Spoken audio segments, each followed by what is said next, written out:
Seize all motor functions, the Lords doom in tribute.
Hey, how's it going? Happy Tuesday. Still no update to the game dev stuff. Or not game dev stuff, but to the fab of the Dungeon Architect. No surprise. So, because I got the character back, we'll be playing around with that, seeing how it is, doing a deep dive look over, seeing if I want to change materials, playing with that.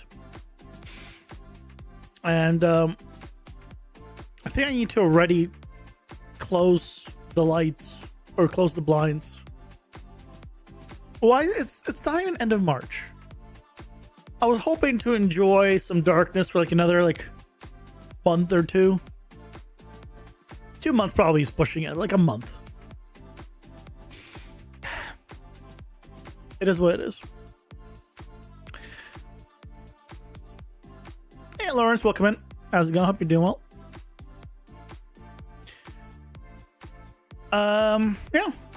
Got the character in, so I'll be checking that out. It was already saved to 5.1, so not the best start, but I managed to open it in 5.7, which is the main thing, so I can do my tests and all that. But it is what it is. Other than that, I think that's pretty much it. We're in hold on the game dev front, so it's this today, and then tomorrow probably go back to traffic if it's still not updated, but with Fab being as slow as it is. Hey, Revolutionary. Welcome in. How's it going? Hope you're doing well.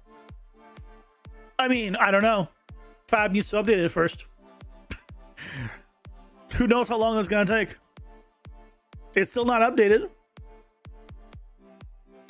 Train those humans how to car traffic? First thing you train the cars to car traffic. Yeah. But we'll be playing around with stuff. I probably should just migrate the character over once I do the tests and everything to the project that I'm doing. But yeah, I'm doing all right. You know.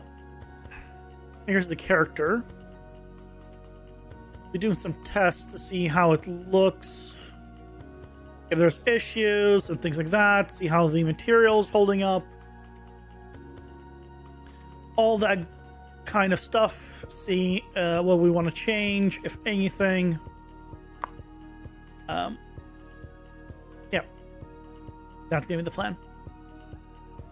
Honestly, I should probably just migrate this character now because I already have things set up in the other one. It'll be easier to just test with.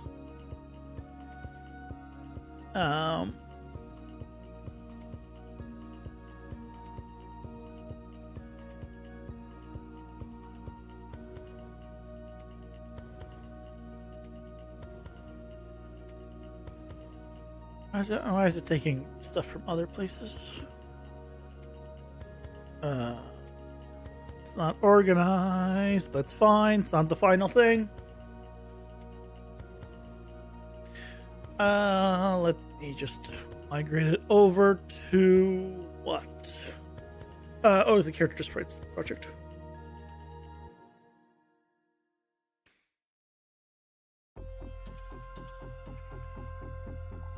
What's going on with Fab? Fab's just slow as always. Launcher is always misbehaving. I mean, yeah, but they haven't updated that pretty much ever. So it makes sense. That checks out. Character sprite.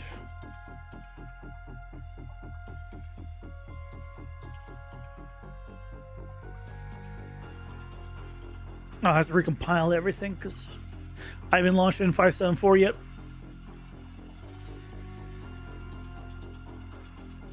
Hope you guys are doing well though. Hope all is good.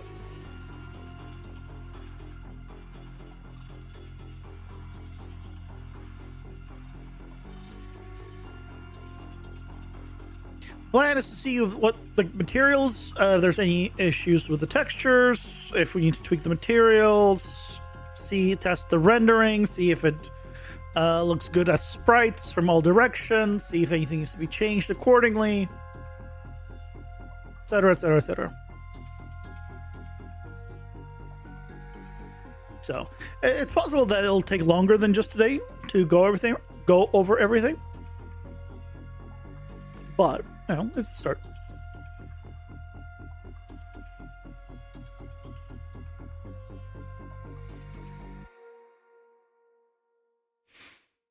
Hey Leo, welcome in. How's it going? Hope you're doing well. I mean, to be named character X. She's named Saris in this one. Because I think that's the last name I gave to the character artist.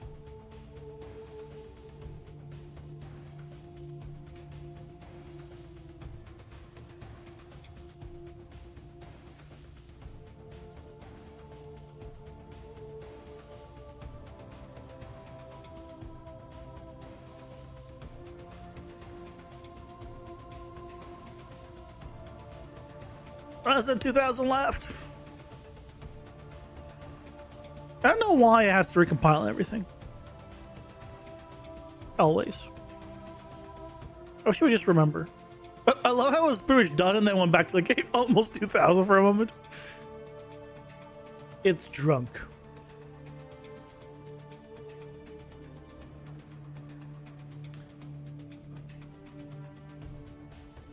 fix you. Oh, yeah, this is the previous one. Okay, so let's do...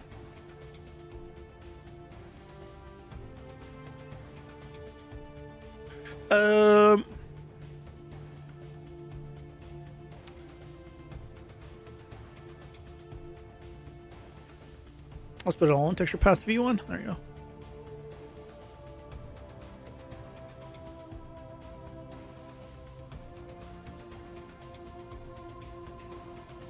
Actually, let's move this into the testing folder.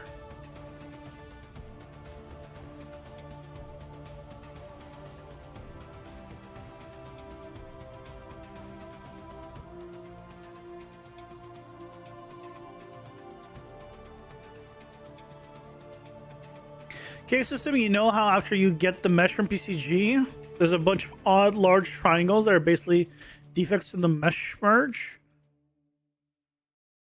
You took it into Unreal's modeling tools to remesh it and ironed those out while preserving the shape amazingly? Oh yeah, that's kind of what it's for. That's the point of it. It's not good for like modeling from scratch. I wouldn't do it there. But I think you just like slight retopo, like automatic retopo, or like some minor tweaks. Yeah, it's great for those.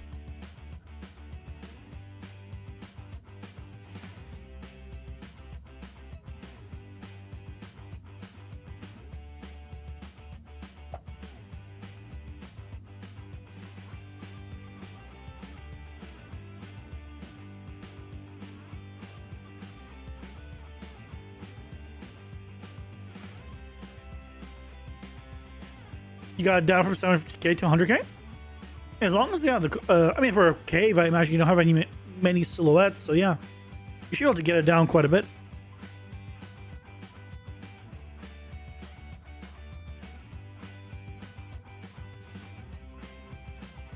There we go. Okay, yeah. Wait, is it?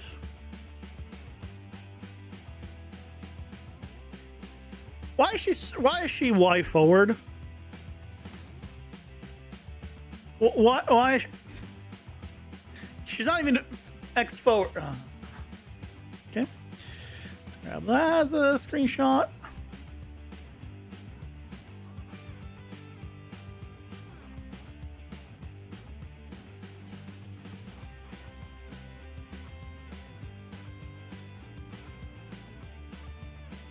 Because if I go to Manny, okay, forward, X.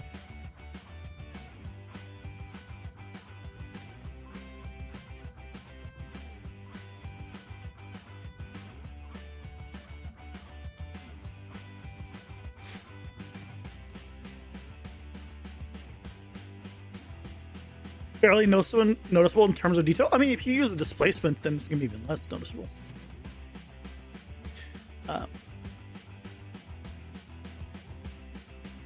You can improve the model. Yeah, you can do all sorts of things, but that's not for me to fix. That's for that's a no for the character artist to fix.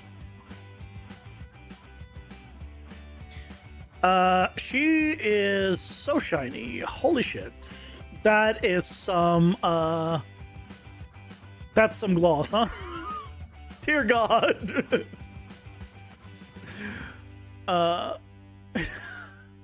Dear.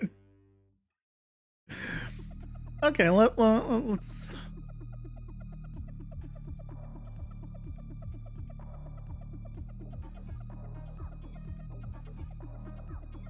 In here.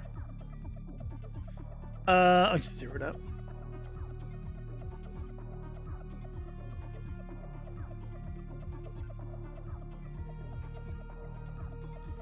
Okay, so yeah, let's fix some materials. Let's start with the body. How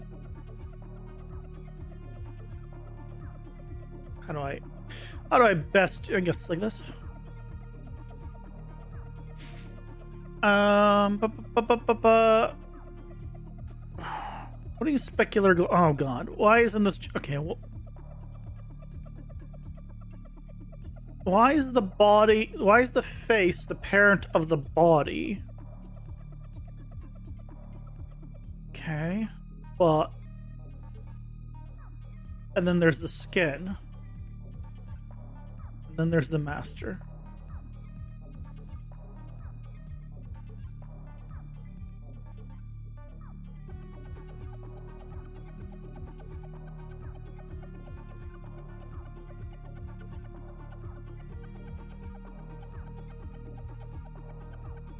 Huh? Where the hell's the rest? Where's the material? Bias.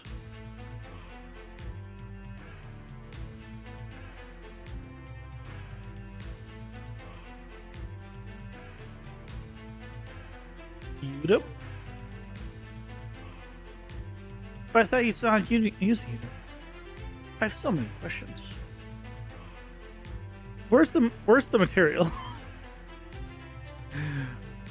Material attributes. What is this?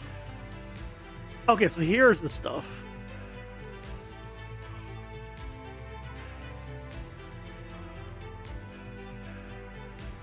The heck is this material?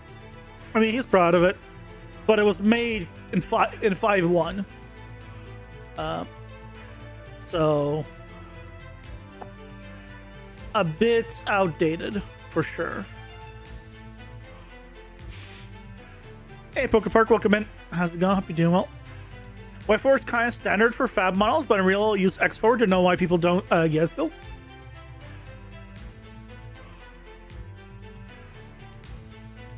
I mean, apparently, because he replied, the default skeleton is Y forward, but then it's rotated 90 degrees in the blueprint. But why? Why Unreal? Why do Y forward for the character and then rotate it in the blueprint? Why just make it X forward like everything else? That's the question then for Epic. What I wanted to see was Specular.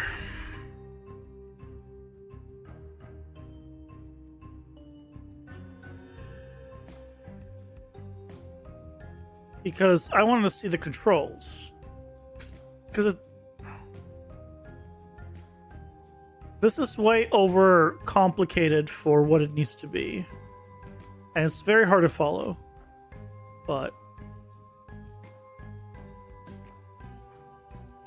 because all I was trying to do is I wanted to look at what the specularity was set to. But now there's default specularity 0.5. Don't change it typically. So now I'm trying to figure out where it is. But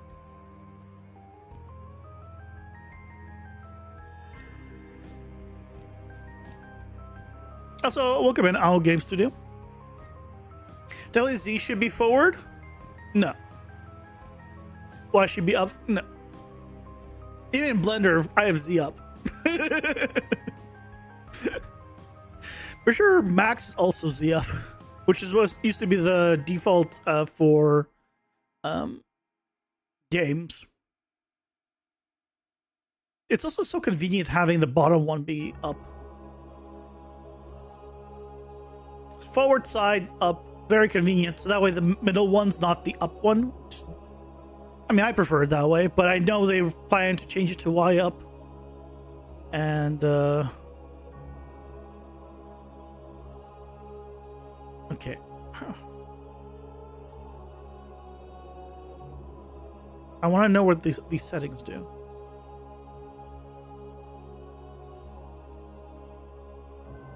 Specular global offset. I'm just gonna try searching for it.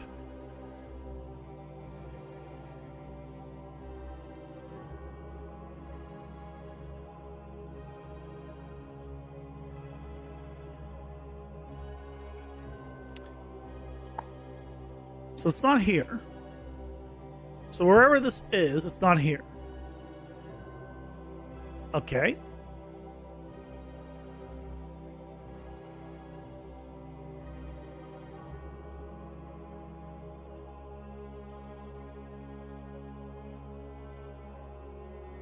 Is it in the roughness? And whatever that other word is? Oh god, the sun is coming in. Check global adjustments.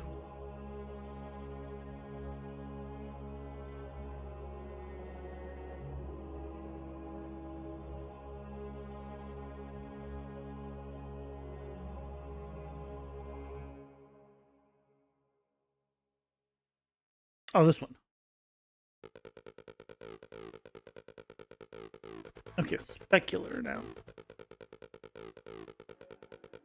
Okay. Global offset. Wait, what's this then? Where's this coming from?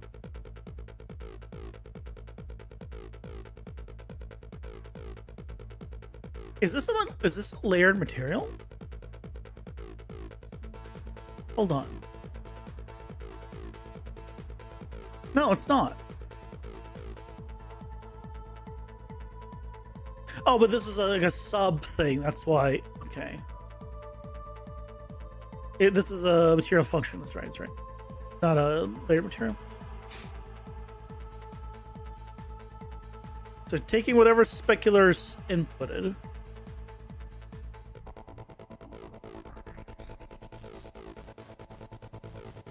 See, like at this point, just do this. Specularity.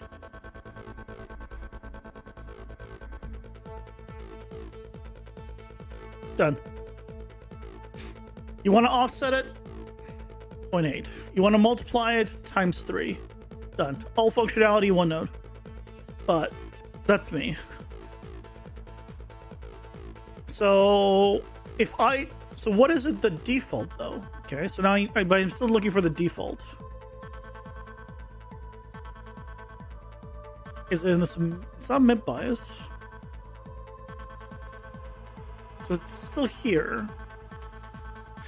So the default, the default specularity should be 0.5. So I assume. Wait, back here. Which is under features.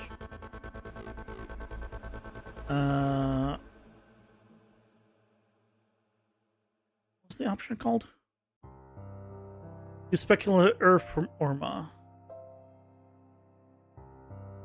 It's off. But what is it set to then? It's wait, it's set, no, specularity should never be 1. This is wrong. Specularity is 0.5. That's why everything looks entirely way too shiny. Okay.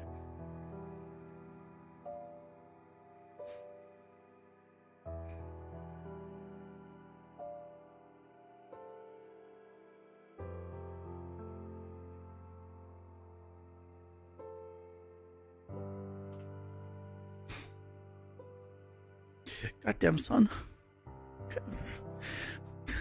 It's not even the end of March. What the hell?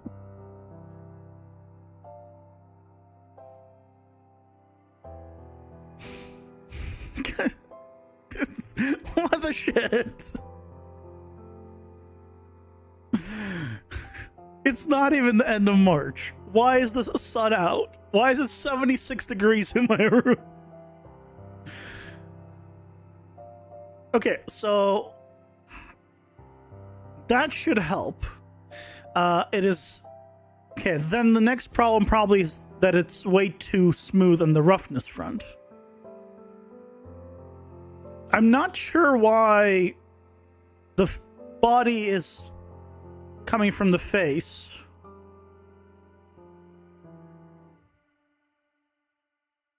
Which is then inherited from the skin. I feel like the body should also inherit from the skin. If anything. But so I guess I need to change the face, or I guess the base. Probably the base. Roughness.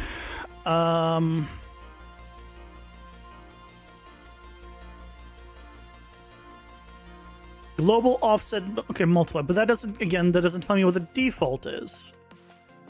I assume it's coming from the texture, so the roughness of the texture might be way too shiny. Let's go back. I saw your forehand said it's free real estate. I mean, seriously. And you can see how bright it is, like, compared to me. I don't have auto exposure on, so it's just blowing it out because it's just...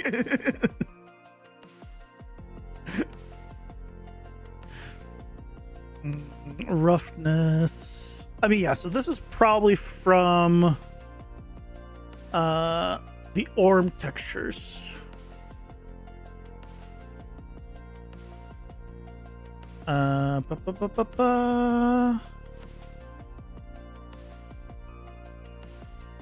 Okay, it is using orm textures.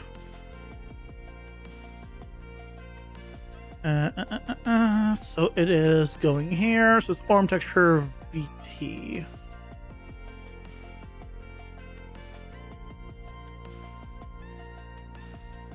This one.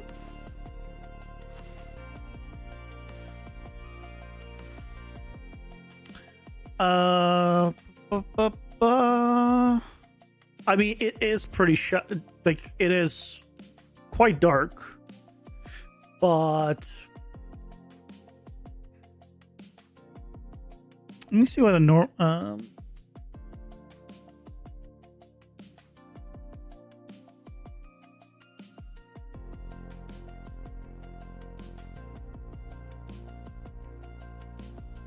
You guys want to see something cursed?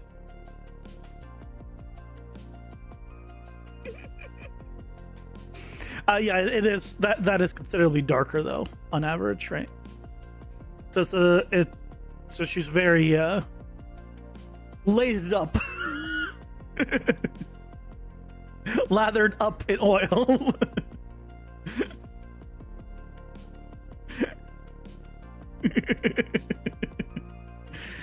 So for the time being, I get base. Wait, why is this not doing anything? Oh wait, is it overwritten? Okay, it's overwritten.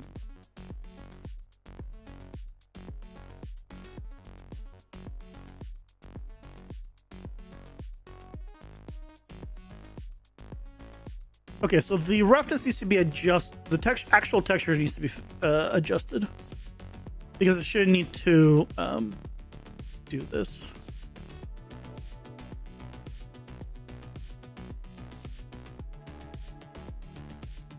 So the overall roughness needs to be adjusted on the skin, so it's not super shiny.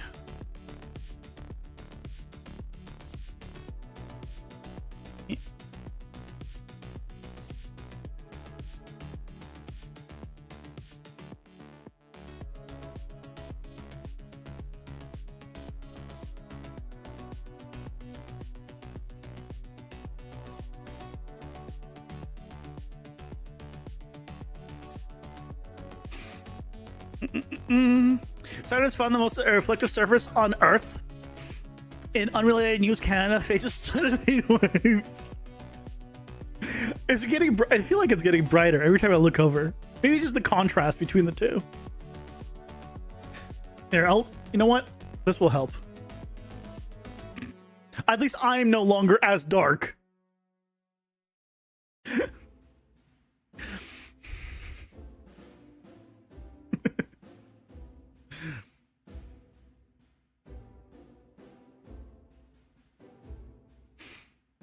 Okay.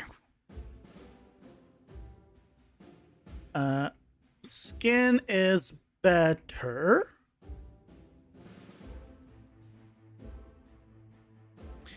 Like, I don't know if that's the correct value for the skin, but it's definitely at least better. This needs to be shinier, so let's see. Armor.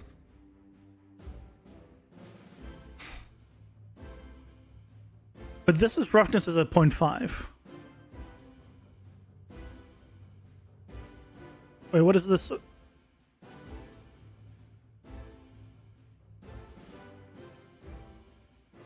Okay, so this is also incorrect by default.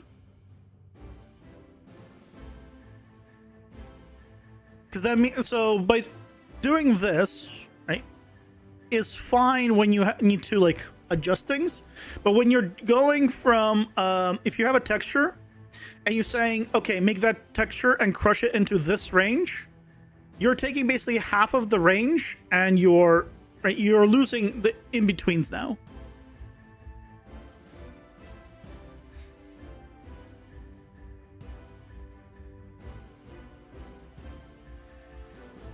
You're losing some information, and there's really no need for it. The actual original texture should be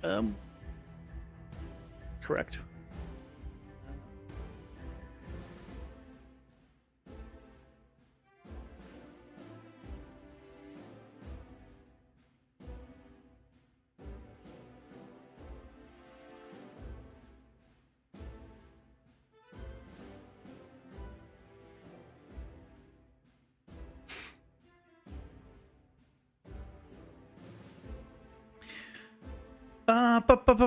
Specular. I'm assuming it's all taken from the same one, or is this a different one? I assume it's taken from the same one.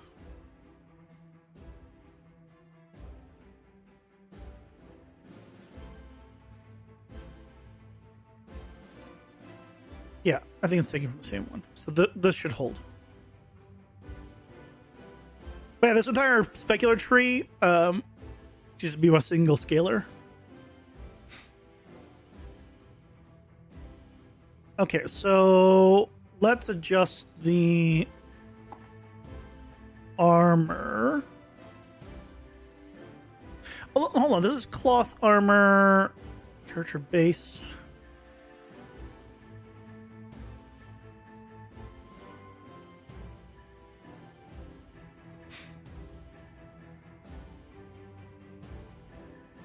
Not the same? Oh, compared to the multiplier, yeah. Yeah. Well, offset or multiply is the same as doing just a scalar, because you can just say, okay, offset is now 0.8, because you're adding 0.3, and then multiply it, you know, you just multiply.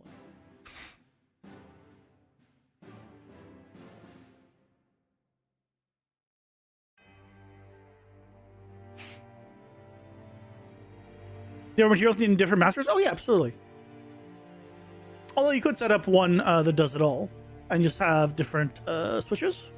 But yeah. In this case, though, it seems like it's the same one. For at least the specular part.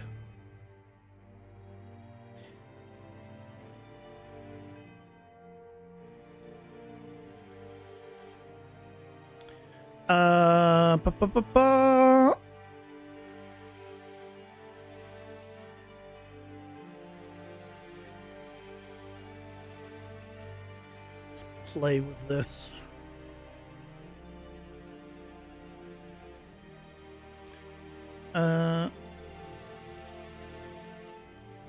How do I best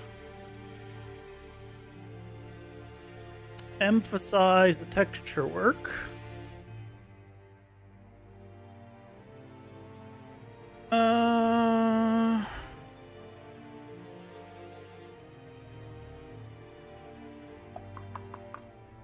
I think if I want to go like a bit unlit on it.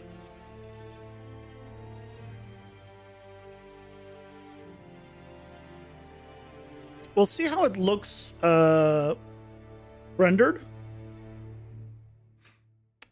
Why do I see? Yeah. So this is, I thought I saw it in the model before and I made a note of it, but yeah, it's noticeable.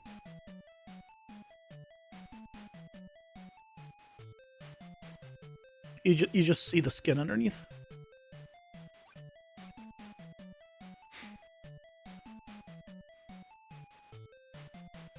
If it wasn't noticeable, it wouldn't matter, but you could see it from here, which is far enough distance where...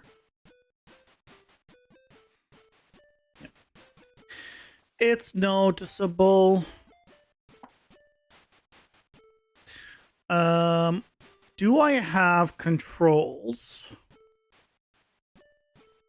Let's see. Let's go one thing at a time. Face. Just goes all to the right.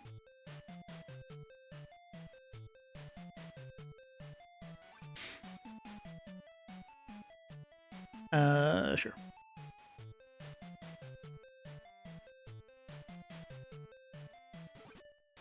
Yeah. It's fine. It's fine.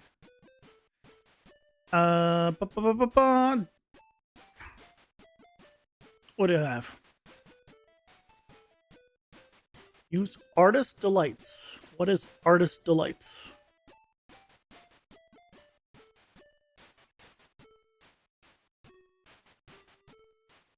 I have no idea what that's supposed to be doing.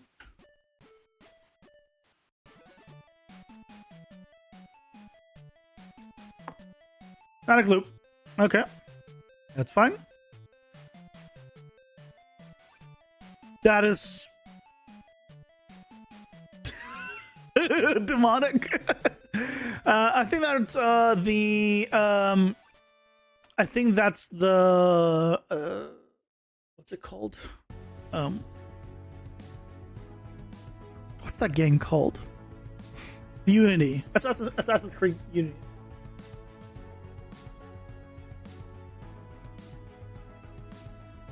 Yeah.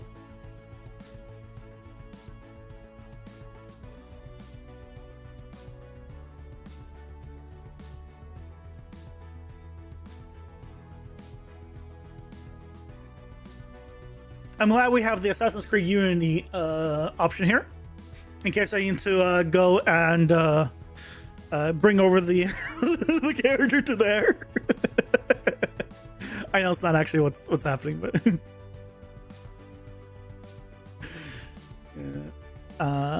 use scattering texture out of curiosity.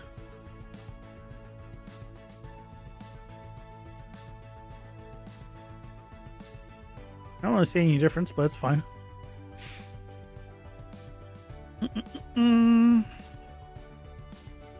Microskin detail? Is there microskin detail?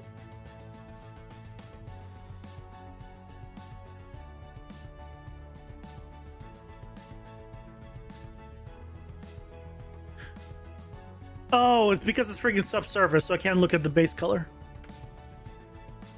God, why is there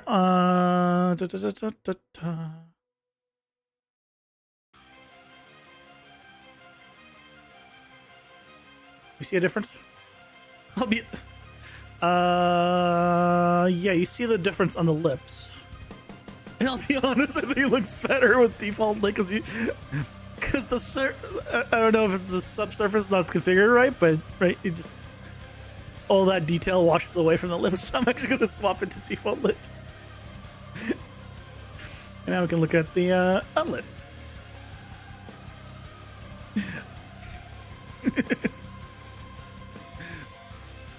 Ours delights is for metahumans, so it's one's for makeup, foundation, etc. Ah. We have the bugs pre-made, just need the model now. Hey Stormer, welcome in. How's it going? Hope you're doing well. Did I break again? I didn't do anything. That is all Fab's fault. Surprise, surprise. Oh, the sun has moved. The sun has moved. Hallelujah.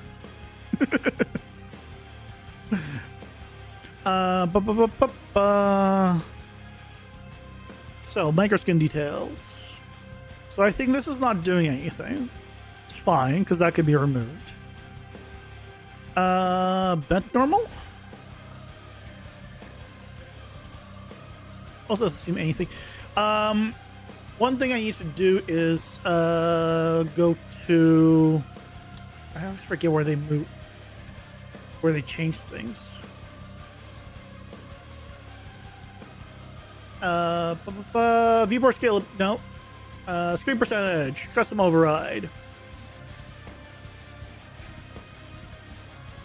100, there we go. Are you guys talking about Fab yesterday when he came in? What happened with Fab? Fab didn't push certain files for the project or the plugin. So because it, for some reason, didn't push the entire plugin, it crashes the editor on trying to launch it.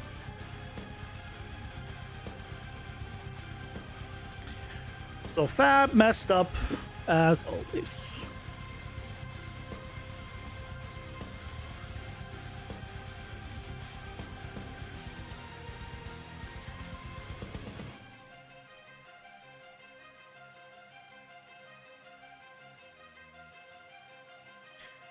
So hold on, is there a...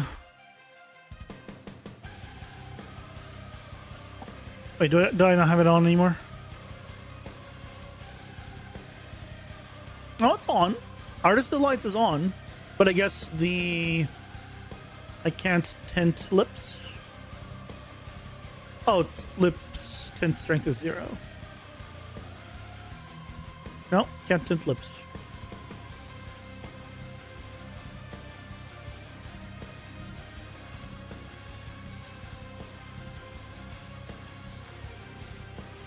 I'll need to get the stuff all with a RGB mask, so I'll be able to control that. But the heck was that color stuff? You haven't been on there in months. Look, I don't blame you. Have I worked with widget animations yet? I mean, in general, yeah. Made your tag buttons sprite shake for a quarter of a second. So pretty quick when the buttons press. So it's a visual feedback. Pretty easy setup. Yep, I've done that. Although what does that have to do with widgets? Wait.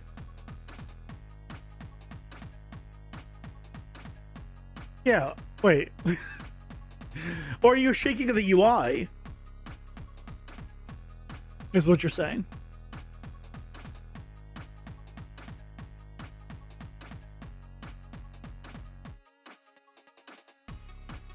Is this hold on, is this the same?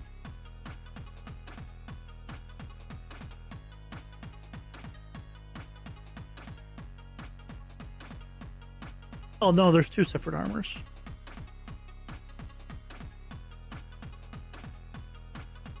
Wait.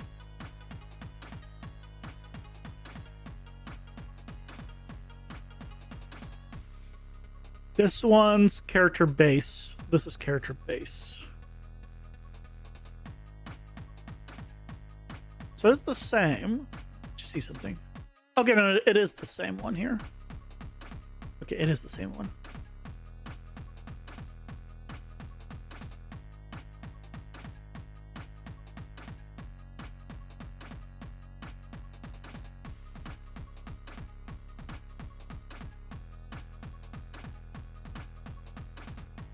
Yeah, I know what you're talking about, widget animations. Yeah, I've used those before as well. But what do you mean you have it set up with attack animations? You know, your attack button sprite shake. Because you don't have sprite characters, so I'm curious what you're referring to.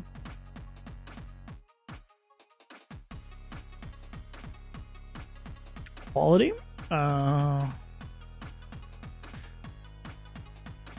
This is masked from material expression?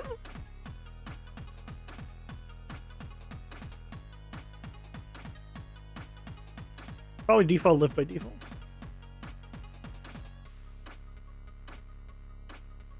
The attack sprite on the UI, or it indicates if it can be used. Oh, okay, that's cool.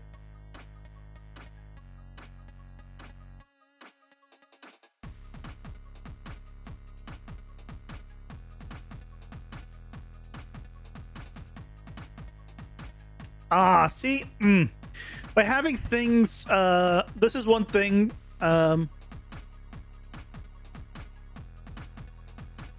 when you have too many like material functions, and the stuff is inside of those multiple layers deep, you lose the immediate feedback.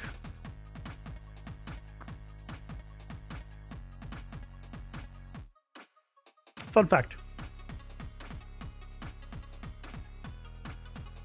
All right, because if I did just a simple material here.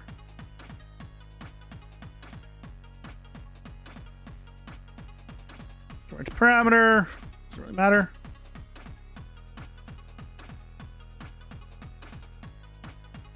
Material instance, again, doesn't really matter.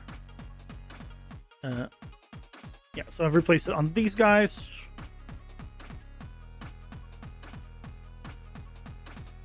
See, when I do it this way, I have immediate color control. So it's an automatic, quick way of just being like just holding it down, see?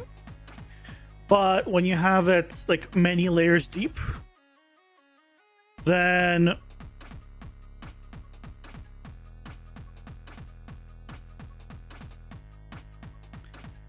unfortunately the display or the, where was I? Save.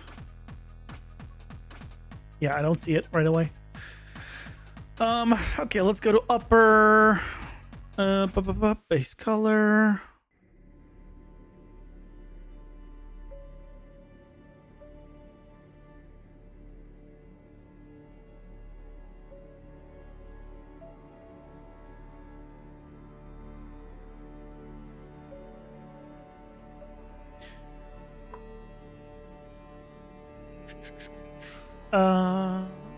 That's not really what I'm looking for. What's the best way of...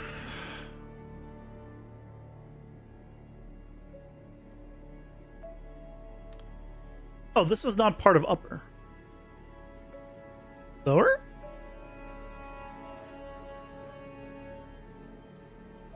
Oh, it's lower.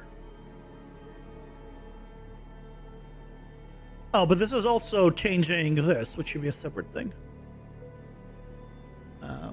That should be its own material. Hey, Villasar, welcome in. How's it going? Hope you're doing well.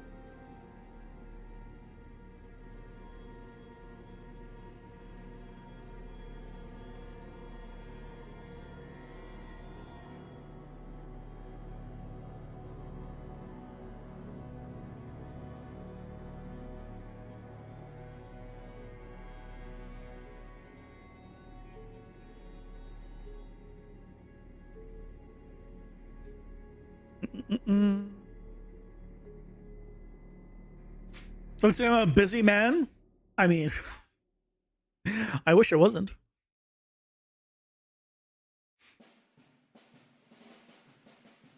I wish I wasn't.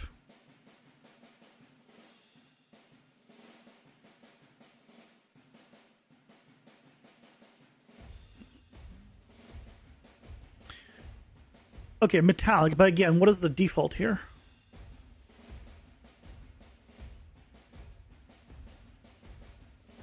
I assume it's taking off of the Orma.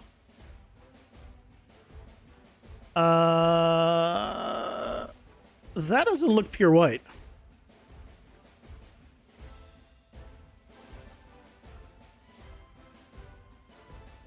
Is that a gray?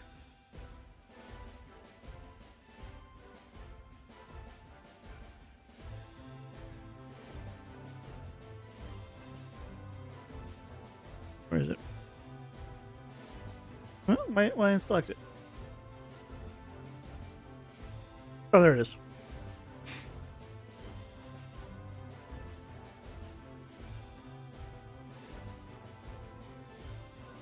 It's desktop.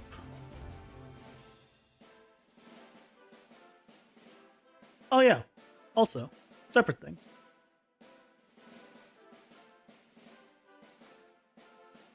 I made some bomb strawberry ice cream. Made with real strawberries.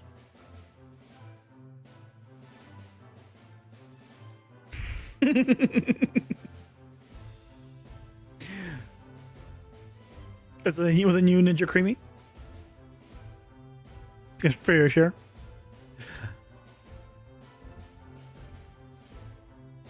Yeah, for reference, metallic is usually 0 or 1.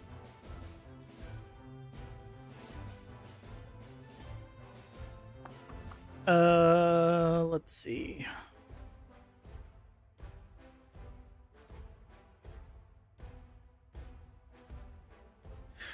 Oh, right. It's going. I guess it doesn't matter where I sample it. Blue channel is, yeah, it's mid-gray. Yeah. This metallic should be 1.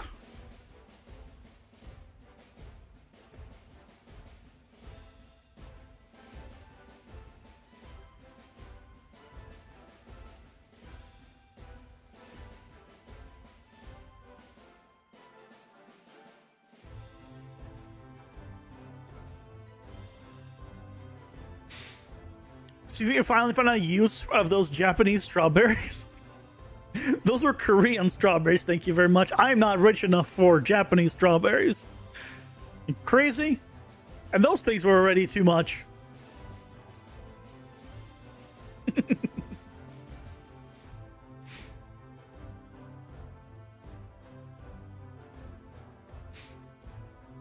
How much are Japanese strawberry?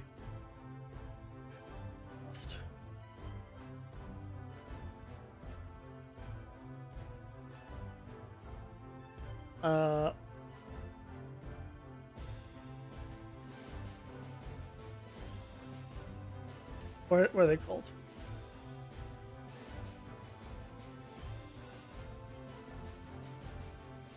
Yeah, they're up to like $100 for a single strawberry for some of those.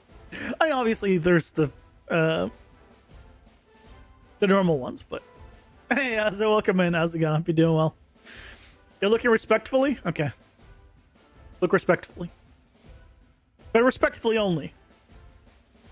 Okay? What is it made of gold? Maybe.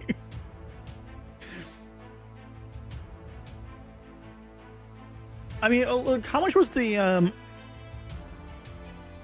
how much did the prize in Japan go for? Yeah, a premium melon sold in Japan for 5 million yen or $45,600 at auction. You're in the wrong business. Just make some fruit. Make a fortune. Why? Because it was perfect. And people have more money than sense. It really is the latter, but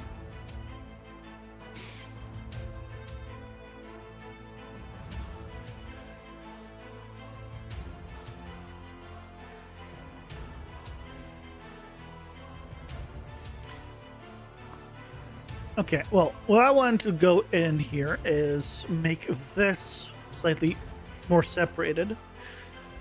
So I want to brighten or try to brighten these, I think. Because I can't darken it anymore, really. I wonder if I can brighten these. Straps? It's not straps, so now it's this one. No. Ooh. That should also not be tinting everything.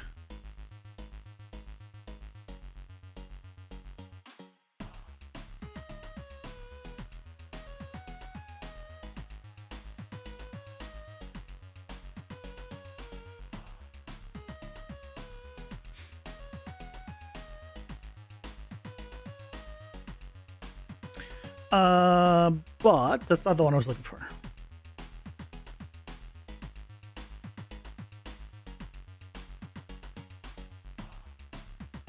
The amount of textures doesn't matter to me. It can have 1,000 textures. It makes no difference for the stuff I'm doing. Plus, RGB masks go so far. You can go even with a lower res RGB masks. Like you don't need even 4Ks for a lot of the stuff. Because it's pretty much masking by like giant shapes. So you can get away for stuff like this to mask like the buckles. You can get away with even probably even at 256 in some cases, depending how tightly the UVs are packed.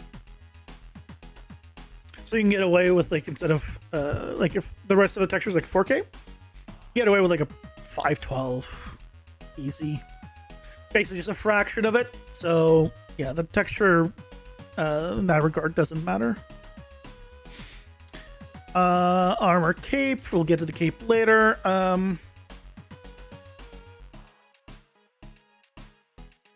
Armor clothing, this one is the one I'm looking for.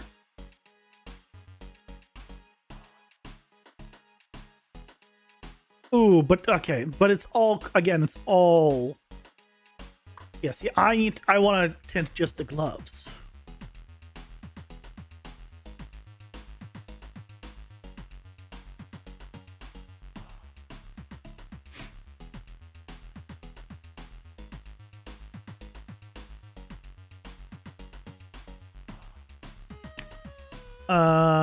Okay.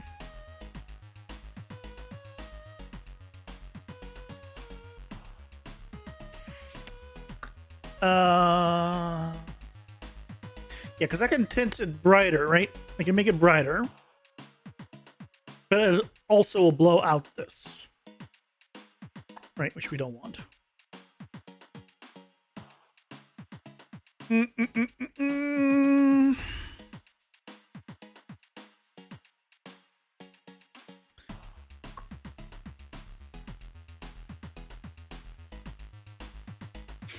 What I'd also want to do is I'd want a contrast control, but I don't think there's a contrast control in the setup. So I think that's really the thing that I'm gonna need. You know what? For now,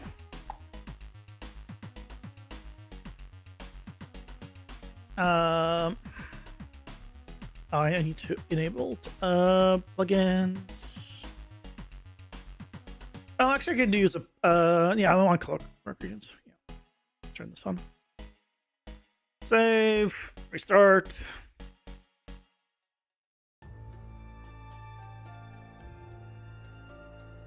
You. Goodbye.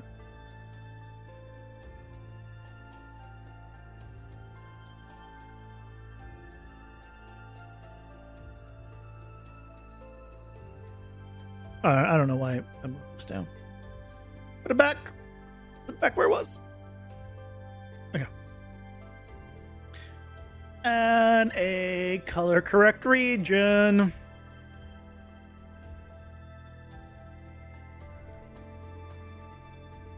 Box.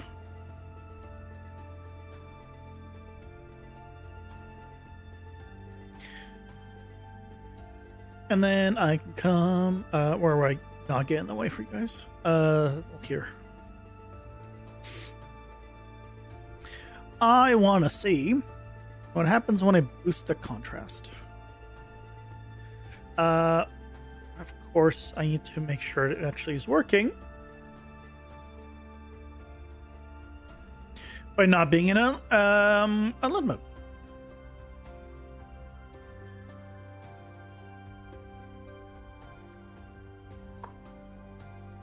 Yeah, so that's probably where I want to... Freezing the frame. You'll rejoin at this exact moment post ads. Okay, I'll wait for ads. Probably want to crank the... Try and basically crank the darkest parts darker.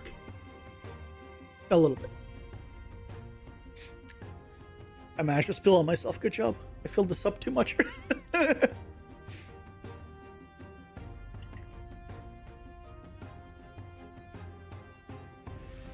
Good job, me. I'm a baby. I can't drink properly.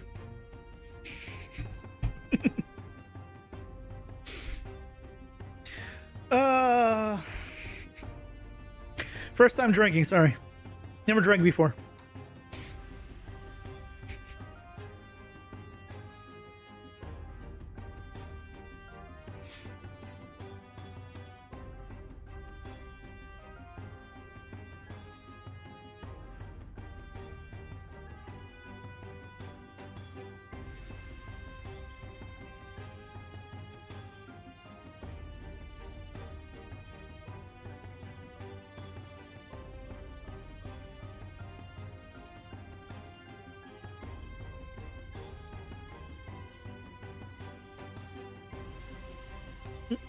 Mm.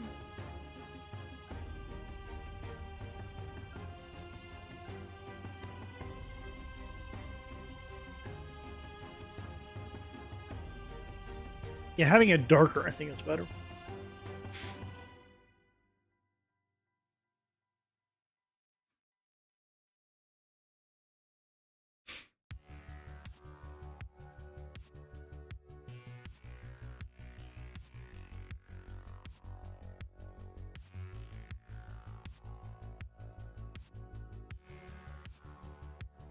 You go really dark?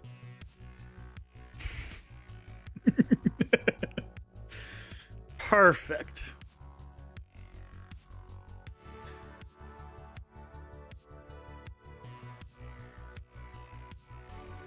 Oh, it's because it's blown out there pretty much. That's why it's like that.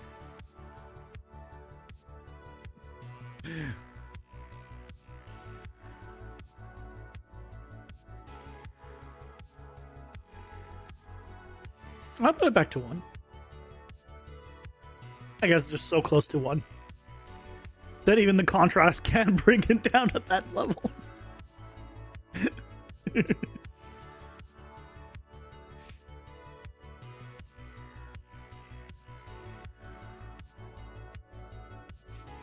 Oh yeah. Since I can't test this, let's test the cape. Let's see what's going on. Let's play around with the cape. Waist cape, whatever you want to call it.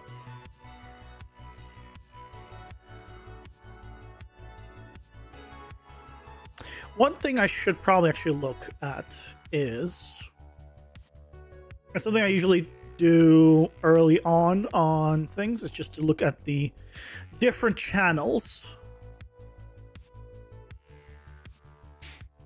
Because, yeah, I'd want this to be darker.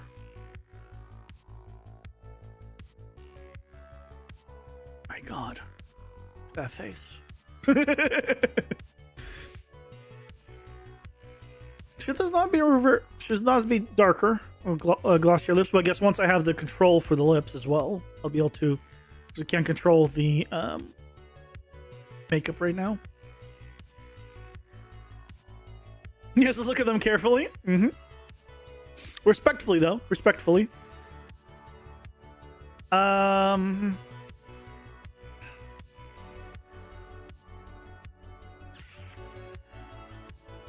I feel like this should have a little variation of roughness. It shouldn't be all the same.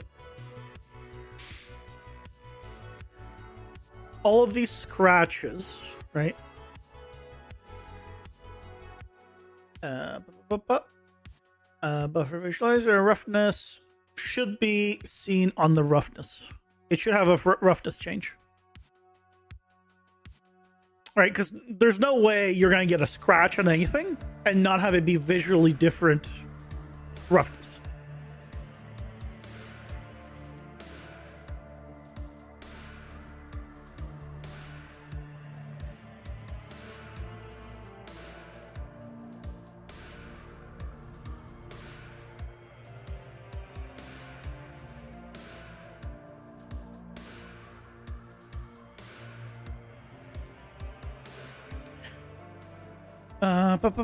Because I think that's what's I'm looking at it, like there's something about it that doesn't feel right, and I think that's it. It's despite it looking scratched up, right? The shine on it is perfect. Like a clean marble, right? And we don't want that. Because otherwise then the scratches don't make sense.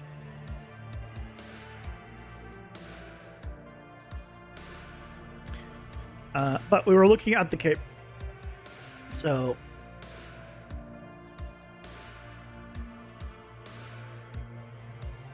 well, this one's bumped up, which probably we don't want. So now we're looking at more of, so this is the original, like painted roughness.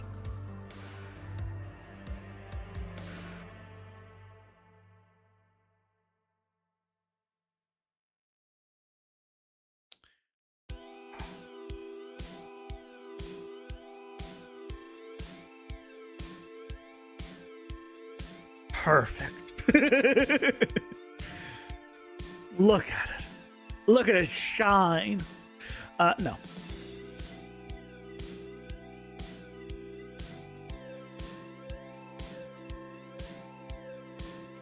You know what? Why that happened? You only put the code into a function called that function. Even it had the same true/false variables from before to let it act or not, but around 2 times anyway. I mean, depends on what you're trying to do. Some things will just trigger multiple times. Take the function away and just putting in the event graph fixed it. I was gonna ask if the function called itself, but they wouldn't let you do that. It would complain.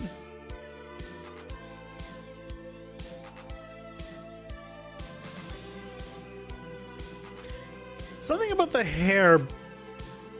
I need to work on the hair because something about the hair doesn't seem right,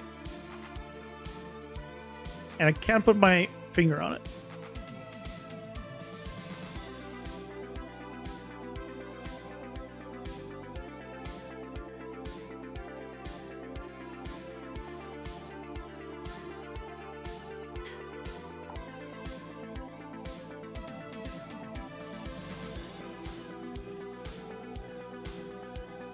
Yeah, put that at 0.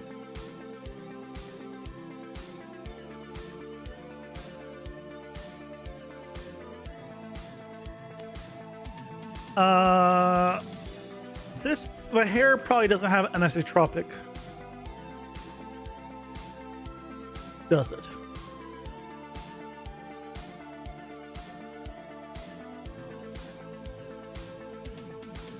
Because I think anisotropic didn't even exist in 5.1. I'm pretty sure it was added later.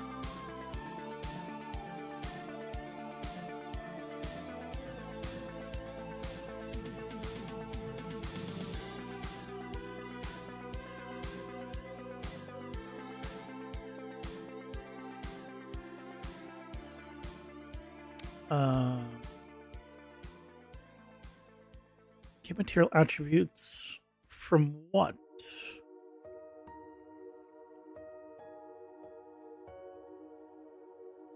Yeah, it's not using anisotropic. So hair.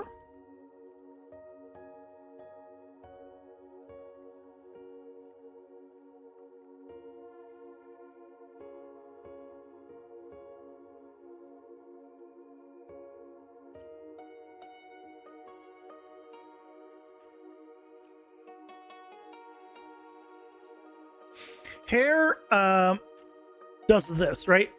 So this is this kind of effect is actually just specularity.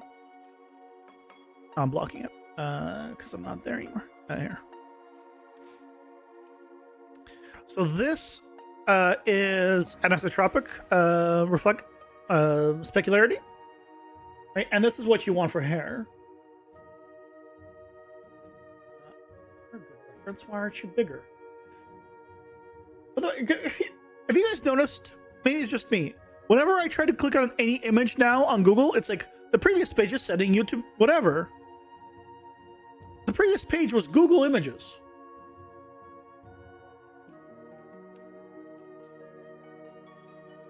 Like if I'm here and I like try to open this in a new window, it just like, oh, redirection.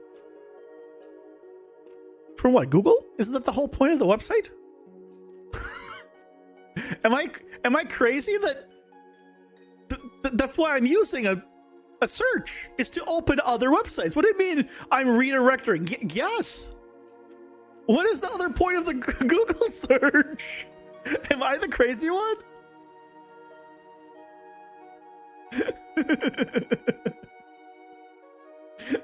I mean, maybe I'm the crazy one.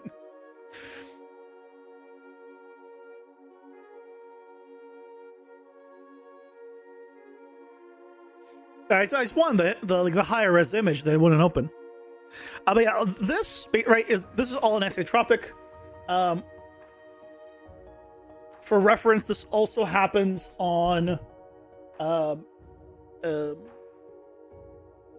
metals.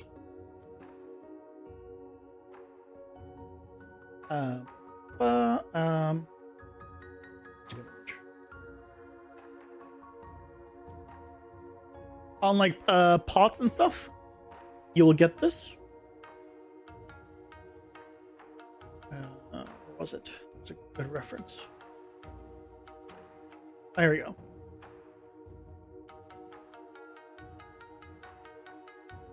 Right. So this is just the bottom of a pot, right? It has all those like really tightly packed together rings, and right, the specularity is not like a circle.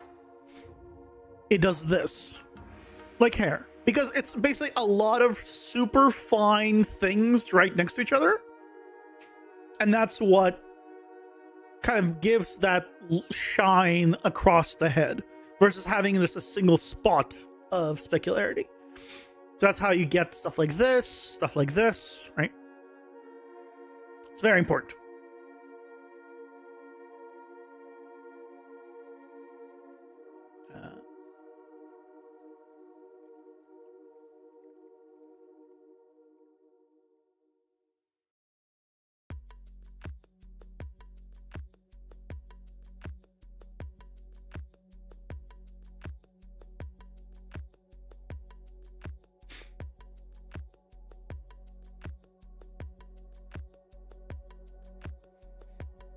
Because I'm looking for, I think that's what I'm looking for.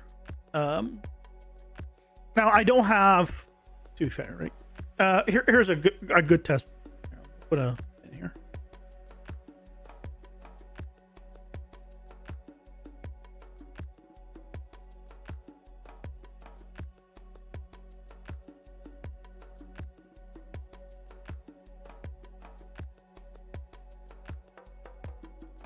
Uh, 50.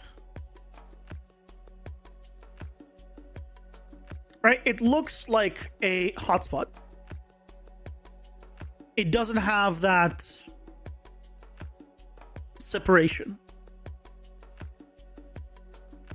That's what I'm talking about.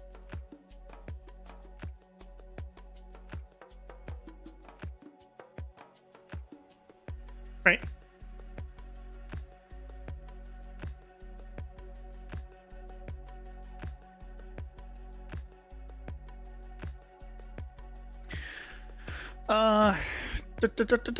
Moving on. I think the thing that's throwing me off is it might be too thin. I think there's maybe too many individual strands and it's just too thin. Because like right here, I think that doesn't work.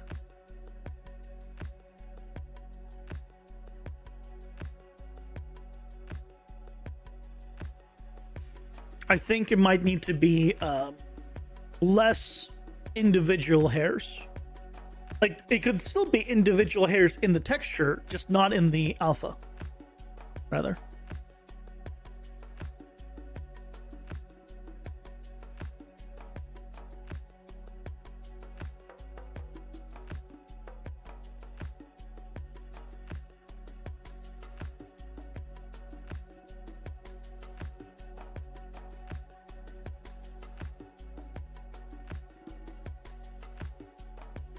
Because it's causing too many artifacts, and it's also disappearing in too many places. I don't know if you guys can see it. I mean, there's a little bit of noise, but I think that's lumen noise. So I'm not. That's lumen noise. A little bit of moving and stuff here. Noise. That's lumen. Yeah, I really want to tweak this, but I don't have a separate control for all this stuff. I'm pretty sure her eyebrows need to be red.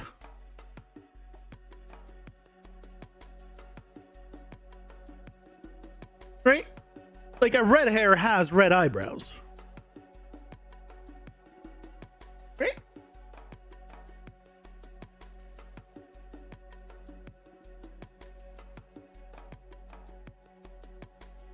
Hey, I'm not crazy?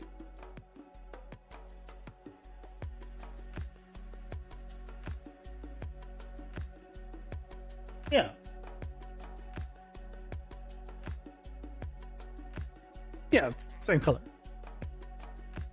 Also, I wish I could have. Man, my right monitor compared to my left is just so shitty. Or my right monitor compared to my main monitor is so shitty. It goes one color and then moved it over, it's like another color.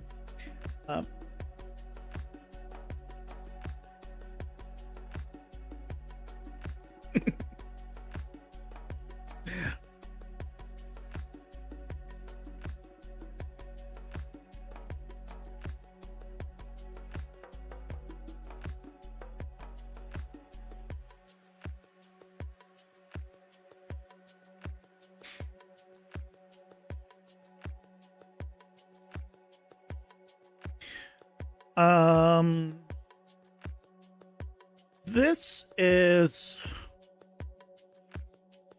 a darker belt, but I don't have control over it. Again, I need everything separated out. Ooh. That's supposed to be cloth back there. But that looks metal now.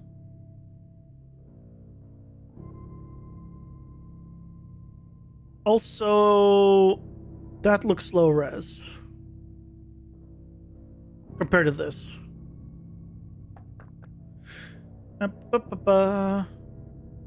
If you guys ever wondered, this is how I review stuff in general. Like for work, you give me an asset and tell me to like find stuff, I'll find stuff.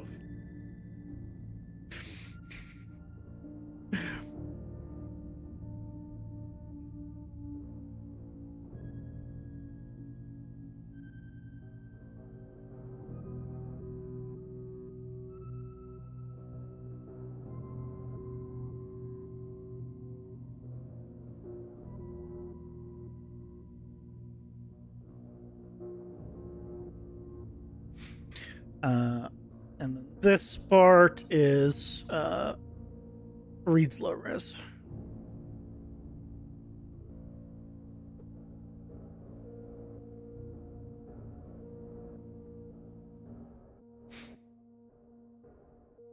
And it's actually read like very leathery.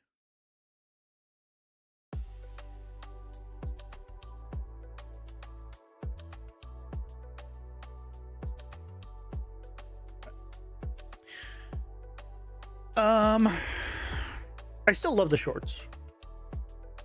I think you did a fantastic job on the shorts still.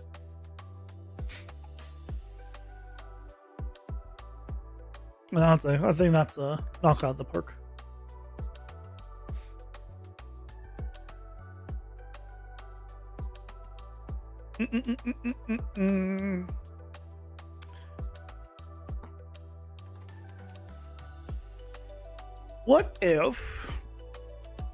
What if I made the hair unlit right now?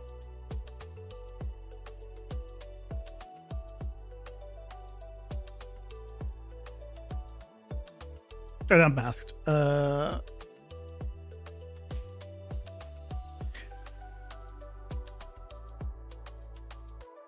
Why is the hair black when it's unlit? Oh, because he's using the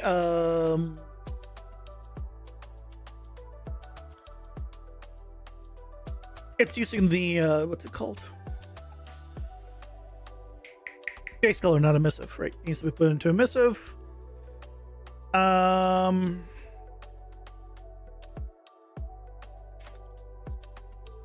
I put it easily into move it into emissive?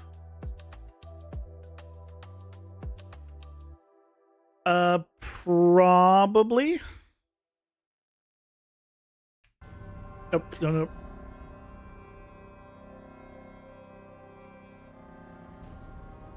Oh, don't break. Get some material attributes, Jesus Christ. Set material attributes.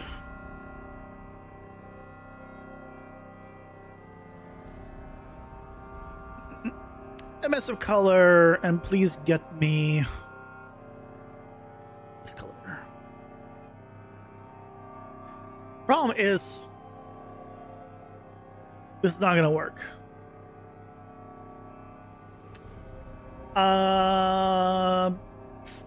Because this is going to affect every... Actually, this is the hair card one. Oh.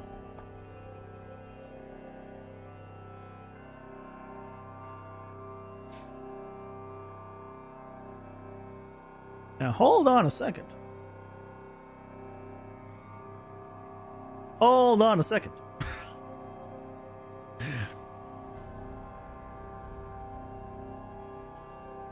Where's the... There's a lot of... Oh, there's a contrast here. There is... Was there a contrast for the other one?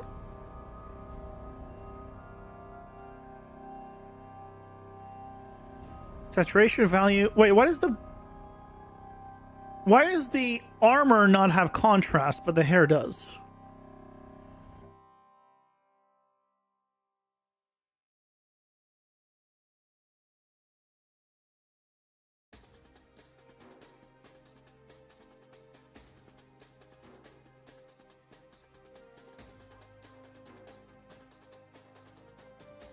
Color ID hue.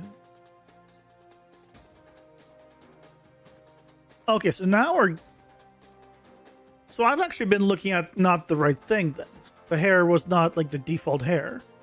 Hold on, go back to the hair cards. Let's put this back.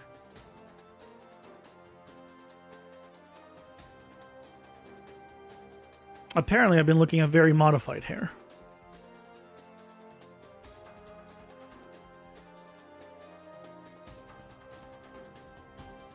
What?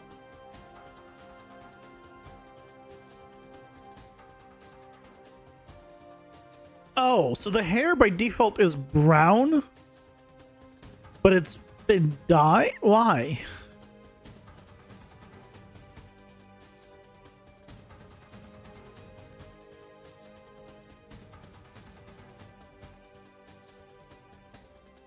At that point, it's better to make it the hair white.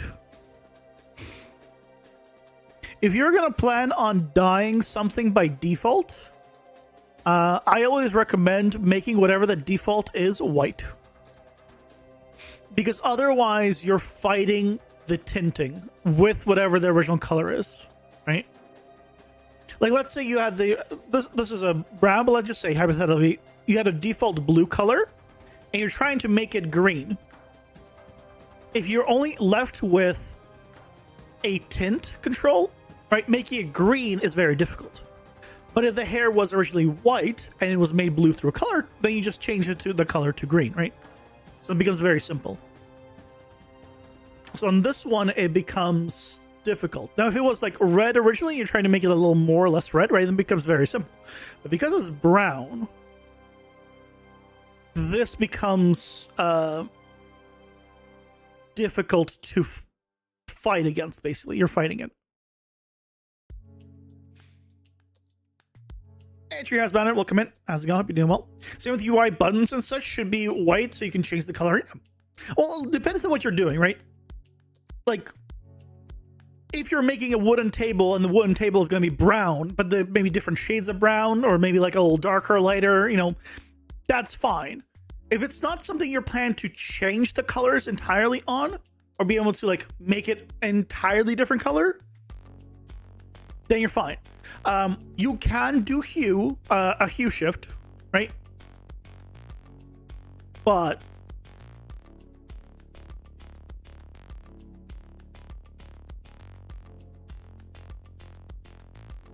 this is not a hue. This is not the same hue shift.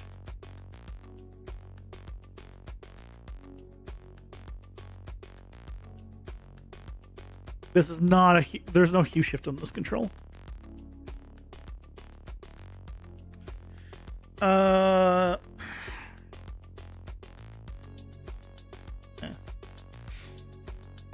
I'll ask for it to be white by default if it's meant to be.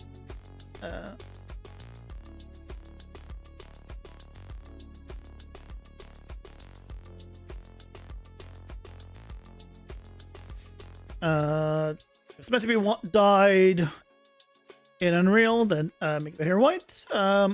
Or if it's just for minor controls, Then red.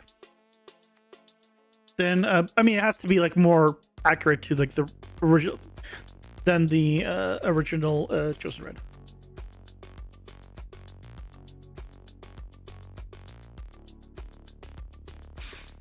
Oh yeah, like overall, like it's good, right?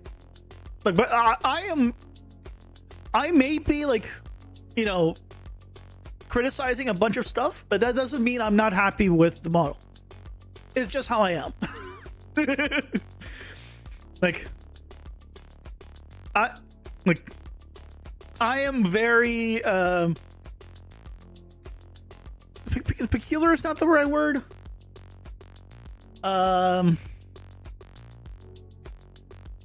I don't know what the right word is.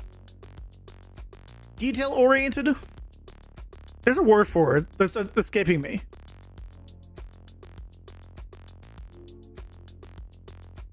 Ah, damn it! Yeah, it's escaping me.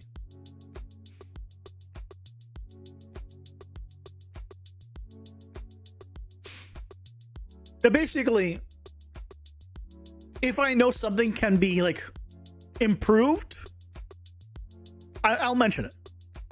Now, there are times when I won't. But in this case, I'm literally paying someone to make it, so of course I will. But like, for example, in a scenario where someone's like has made a model and it's good enough for the job, then I don't care. I'm like, cool, it's good enough, it's good enough. I'm not gonna be there like, oh, this needs to be improved, this needs to be improved, this needs to be improved, if it does the job.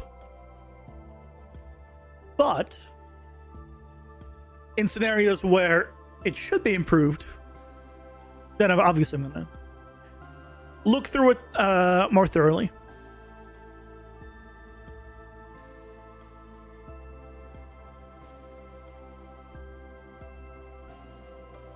So this is interesting. Why is see this base color tint is also not a tint. That's not a tint. So tint is usually done by multiplying the color by whatever it is, which means, but by default, 1 would be the original color. Right? 1 is multiply the original color by the 1 tint. And then if you want to tint it like green, right? But this is clearly not a tint then. It says tint, but it's not a tint. Is it more of an additive? But that would erase information. What is it doing? Let's find out.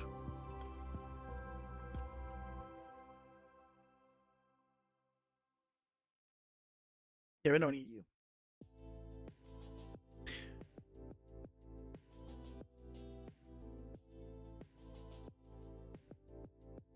Okay, not you.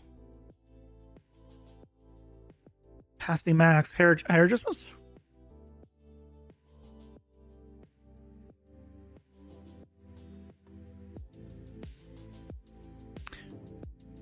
I would use reroute nodes. Here, you can have more. It's fine. There's not a limited number here. It's very pretty lines, but you definitely can just use more reroute nodes.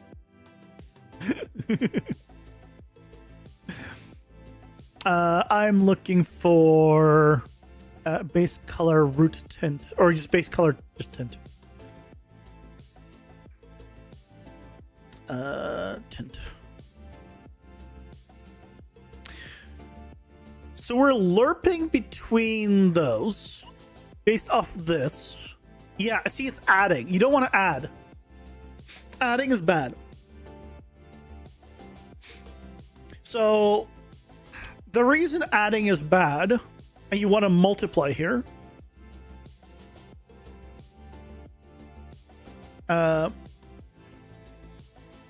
I'm just gonna do that. Tense. Should multiply.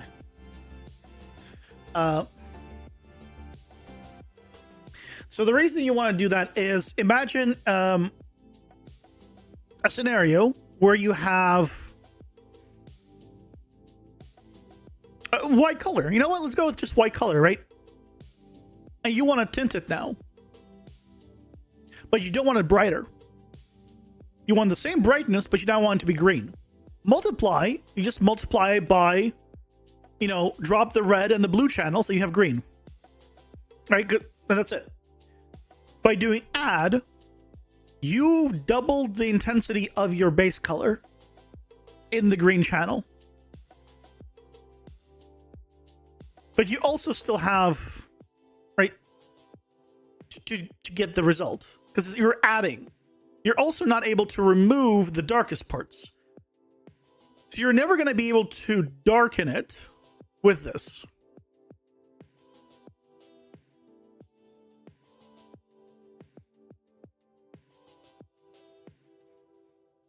Mind blown. I feel like you're being sarcastic.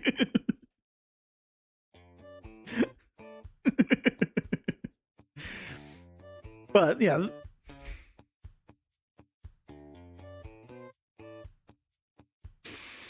I can't tell if you're being sarcastic.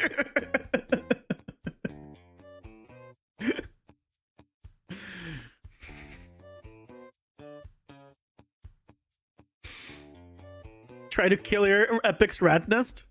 Epic has a lot of rat nests. A lot. Yeah, when I first started doing Unreal, the thing that brought me to Unreal, back when it was like even UDK, the one thing that brought me to it was, I think it was before even Blueprints, it was materials. I loved Unreal's material system as someone that came from Maya. As someone that was in Maya doing materials,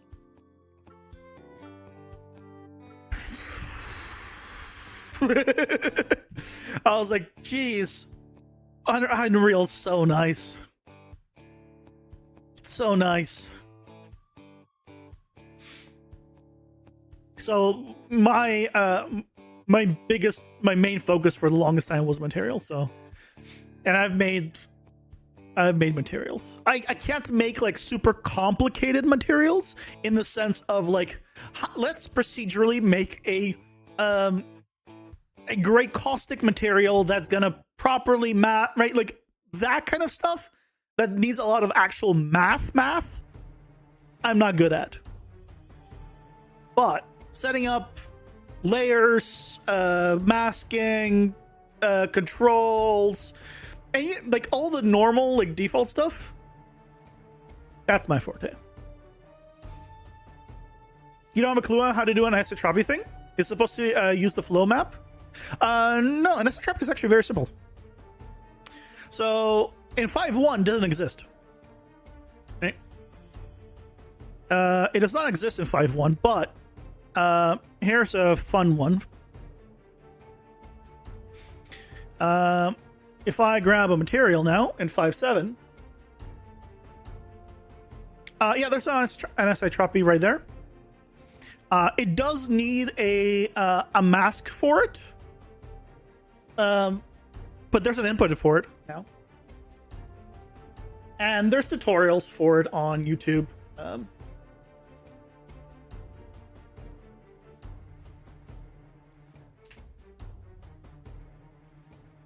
They just show how to like start setting things up,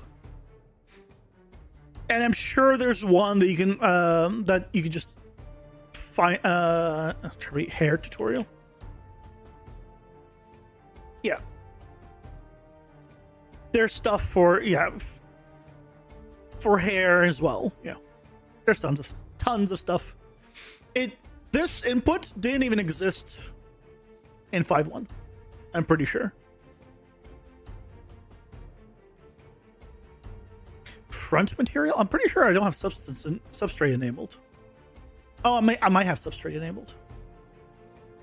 Do I have substrate enabled? Maybe. Doesn't matter for this project. But okay. So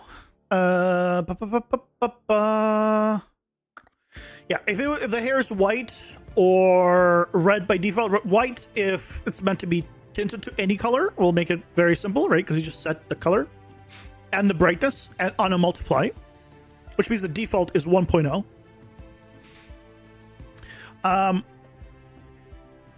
That'll allow for easy tinting. One thing I am noticing though is I only tweaked one of these, but there is a second one, second hair. Right, there's this hair, and I think what needs to happen is the default hair needs the tinting of said hair needs to go through the mask. Because it's not multiplying, you lose all of that layering and variation of brightness, right? So as soon as I want to, like, let's say tinted red, right? Or red, orange, doesn't matter. All right. All of that nice like layering color variation is gone. You get nothing. Even though I can see here that this is darker than this. Right, so here this part is lighter than here, but as soon as I try to use the tinting ones, and I say I want it to be red, right, it's all gone. It flattens everything. As soon as you make it controlled by masks, you can drop the two materials. You won't need them anymore, because the mask will take care of everything for you. You'll automatically be able to adjust those. Now you can still have the two, like inner and outer, if you want to have like a control over inner color versus outer color, for example, right? That's still completely fine. But yeah, that will make things a lot easier. Definitely need the contrast control on the other stuff. Definitely need all the masks for the other stuff. I can do a stream where I can talk with you in a private call as well. If you want, like, me to do like a full breakdown of a material system. Like with full controls, easy adjustments, everything. I don't mind. Again, I like this stuff. It'll make a lot of this much simpler. A lot of this is unneeded. But some things will help tremendously. Okay, so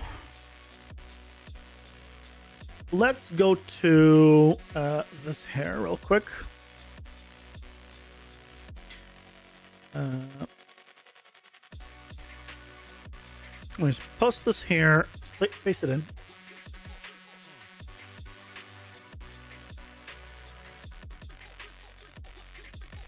It would be nice someone taking a look at this monstrosity. Well, I wouldn't be starting with this. I would do a basic scratch one. But honestly, one master material can take care of everything. And then you create a material instance for so it's a separate material, ideally, in a per material. Well, not ideally, but like the easy solution is that. You can of course do one material that has material layers, but that gets more complicated stuff for this. One master material with all the controls you'll need, like all your contrast, your color, your whatever, will take care of it. There's actually, maybe I just open up my old material system from like 5.2, I think. Where's my old material system? Oh, there's my old material system. My old layered material system. It's been a while since I opened it. The only reason I stopped working on it is because I realized that I just don't like the idea of requiring blueprints for all the intricate controls, and that's the only way to assign you textures without creating multiple material instances. But I don't have a good solution for multiple material instances still, so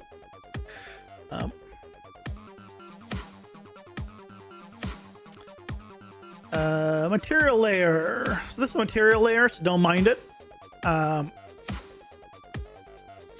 it's been a while since I've done this. So this one takes in parallax UVs, regular UVs. This is also world aligned texture, which you don't need to worry about. So this is my color grading setup. So, right, it takes in the texture.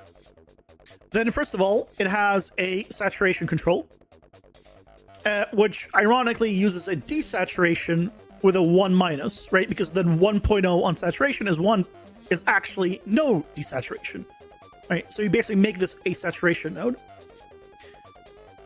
Then you have hue shift,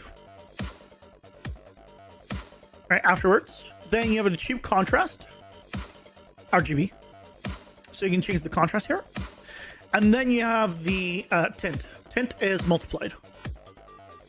Right. So if you want to tint it afterwards, you can. Order does matter to a degree, right? Because obviously if you did the tint first before the desaturation or saturation controls, the result will be different, because then this is messing with your tint. And theoretically, if you're tinting, you want that specific color to be tinted by.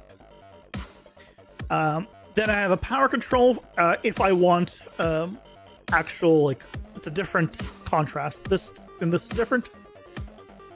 Power is more expensive, but I use both in this version. I had to control whether or not I even have all the great controls enabled, and whether or not I was using a texture in general. Because if I wasn't using a texture, then I obviously used only this. So this is the just the bog standard controls for just tinting. Then I had like per instance stuff, parallax solution mapping stuff. And then same thing for like things like specularity, right? Again, it takes a texture input, and then I pipe in RGBA, because imagine this is an ORMA, right?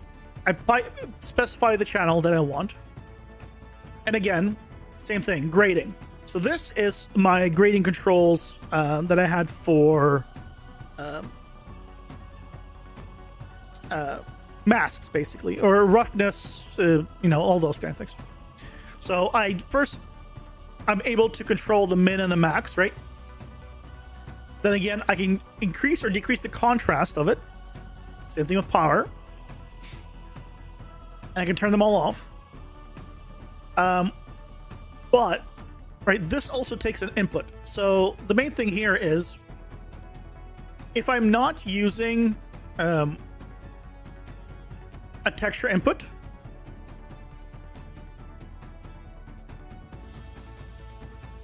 and this is the rough one. Where's oh no, this is specular. Where is? Oh, here it is. Yeah, so I have a specular value here. Default 0.5. Always specular, always default 0.5, because when you do create a material, right? When you just have a regular material, default is 0.5. So you want to keep it consistent. And a lot of this is, you can see, is the same. It's pretty much copy pasted, different texture sample. Yeah, I have an isotropy here, and tangents, because there's also tangents for it. It's set up to take textures. It's not set up to create the textures for you. It's exact same controls as all the other stuff. It just allows you to plug things in, and again, it does the grading, same one. I have a black and white grading setup. I have all of these in here. Same controls. Nice and convenient. And the reason, by the way, you want to have it out here instead of in the function is twofold, right? It allows you to live control that stuff wherever the character is. So you, because sometimes once you are too many layers deep, you cannot visually just change it and have it adapt. As we saw earlier with the tint control. By having it exposed, you could put it here and you can organize it into its own stuff. So, right, so I have like a nice organization and I can put things in wherever I need for this material. Because maybe on this material I want it here in this group, on a different material I might want it in a different group. People work differently. I like that because it gives you more control. I'm always after more control than less control. I love my control. When it comes to like settings and options, I want the most. You're also down for material layers. Material layers are great for hard surface. For hard surface, material layers are the way to go because you can use vertex paint as an ID mask for free. You don't need an RGB masks for hard surface because you can just use vertex paint. Even on nanite, because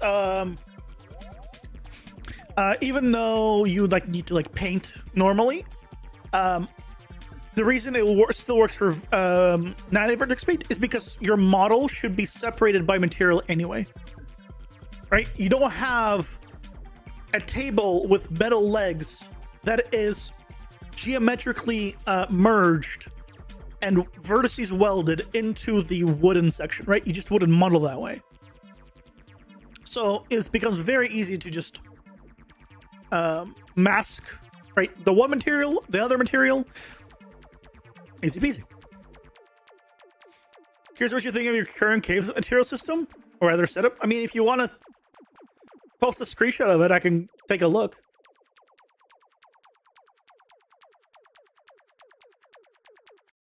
But yeah, that's just general. I had like full height map blending. I had fake reflections with using a because you can use a effectively, you know how a reflection capture makes it look like there's reflections. You can basically make an object look like it's reflecting something it's not, specifically by throwing in the cube map onto the object as an emissive, effectively, which will make it look like it has the speck and the reflectivity, which is really nice for faking gold or like metals in a in baked lighting. It's fake. It's all fakery. So you could do it right with reflection captures, but sometimes you're good with everything else, but just this one material needs a little bit of a boost, and you can just boost that one material effectively by doing this. But yeah, this is just was a quick memory lane for me. Yeah,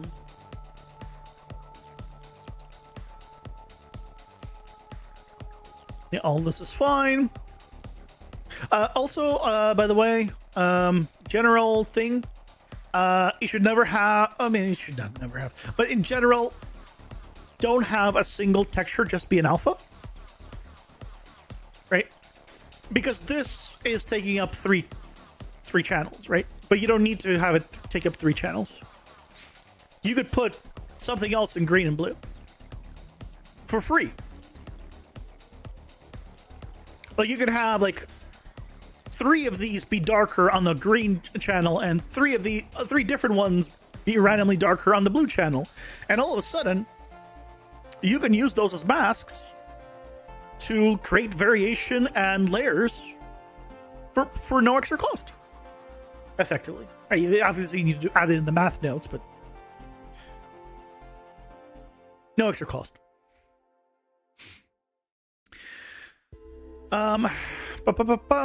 Okay, we're looking here. Might as well continue looking here. Aw, the poor guy got disconnected. He's all alone. Why are we clamping just above 0 and right below 0?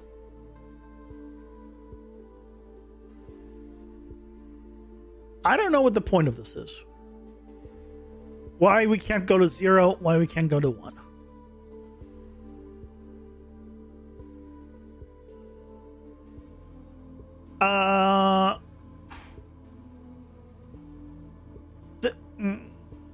This is odd. This is odd. I would just use a hue shift. Wait, this is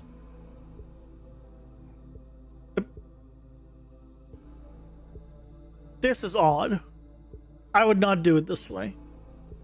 You take the texture and you just pipe it into the texture and you put a scalar value in here that says hue shift. Done. That's all it should be. Because now, right, everyone's used to just that, right? Just being like, hue shift. Once you start adding all of this, as an artist, as a user, you become, what am I doing? Because, right, in every other program, hue shift is just 0 to 1 or whatever to whatever, right? 0 to 255, depends on the program. Send Discord. On material discussions, I see it.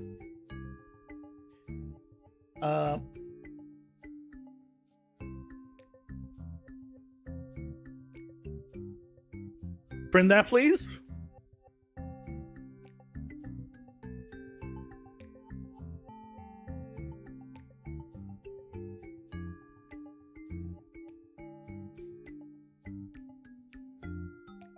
I assume you meant this.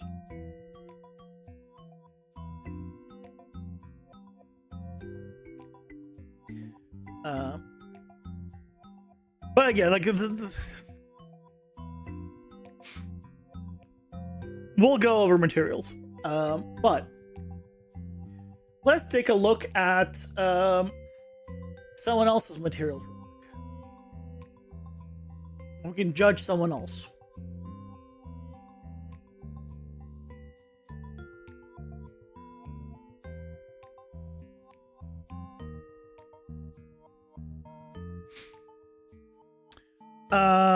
Okay, let's see what we have here. Is it a landscape? Oh, you're doing a landscape material. Well, that one's I'm a little less knowledgeable about, but rotation divided by 360. Yeah, I do the same thing. This is not required, right? But I also like to, if it's a, I like to think 0 to 360 versus 0 to 1. I'm the same way here. Like, just let me put in the degrees.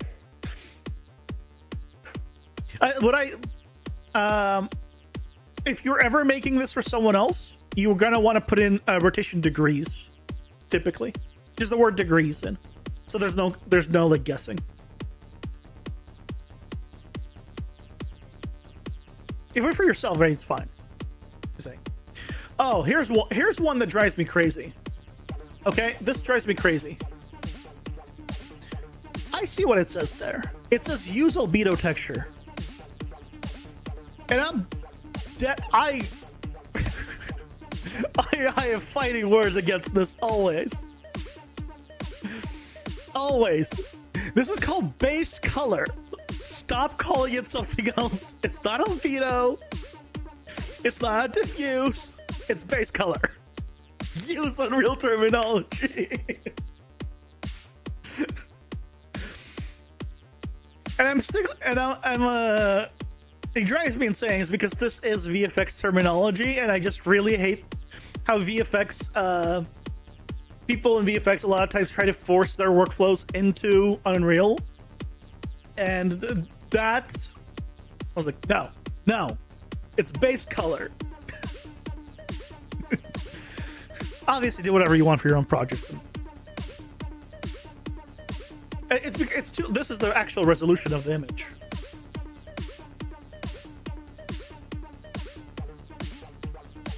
It looks higher res than Discord. Oh, you know what it is? I know what it is. It's because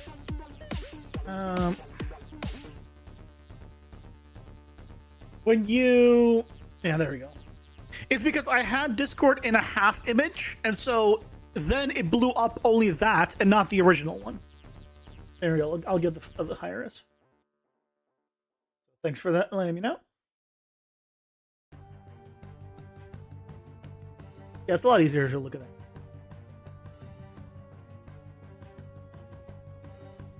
No. Yeah, so that's all I got for you.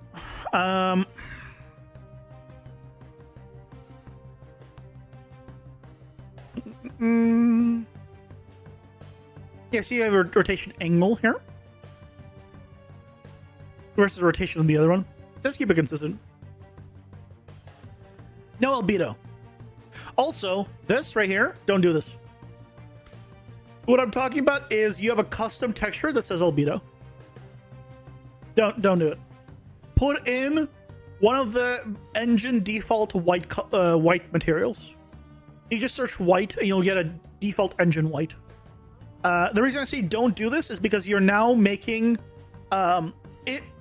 it load an extra texture that it just doesn't need. And if you ever need to migrate somewhere else, then now you have extra dependencies that you just aren't needed. But the engine one's always there, right? You can just use a white engine texture, or there's a default normal one that's a plain normal as well. Use it for free. Same thing with a medium gray built into the engine. Use them. So you don't have to load in your own textures and make those now dependencies for a material that you really shouldn't need them. The only texture dependencies that you should have on the material is ones in the material instance that you're, replacing these with. That's the only ones. So like if you were to migrate this file, you now need to migrate also these textures, but you don't need them.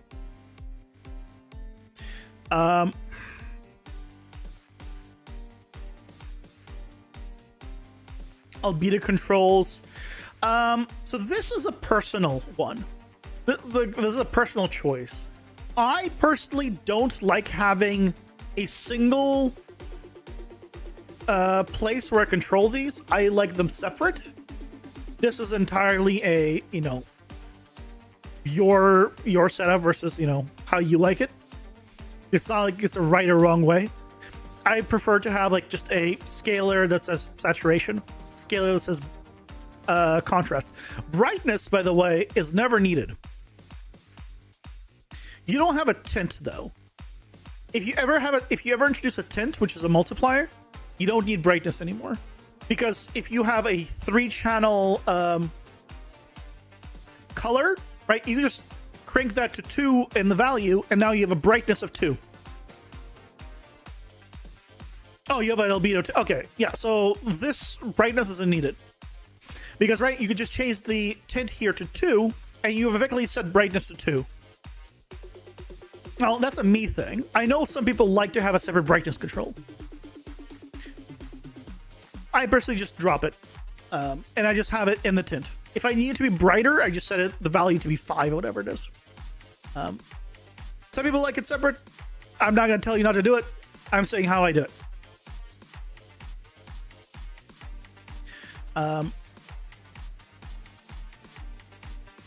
I would look into using cheap contrast, RGB, instead of power. A lot of times it is all you need. Power is more expensive, but you could do another static switch parameter to enable power versus cheap contrast.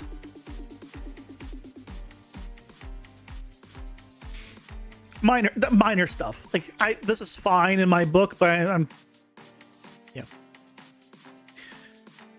Next, base normal. Yeah, make sure you're using the default built-in normal if you're not. Yes. The ritual sacrifice to our corporate overlords has begun. Pausing. Thanks, Moist.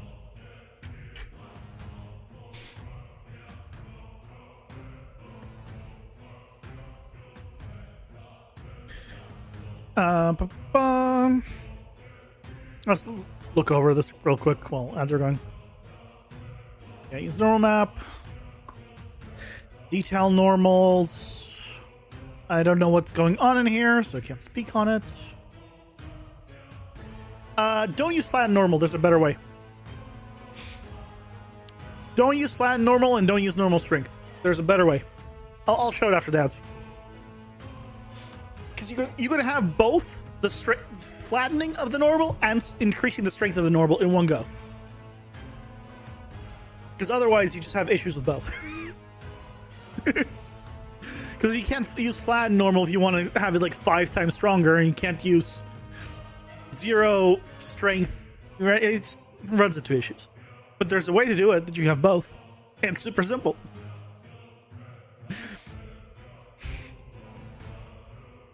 Learned about it years ago. Like, oh, yeah, that makes sense.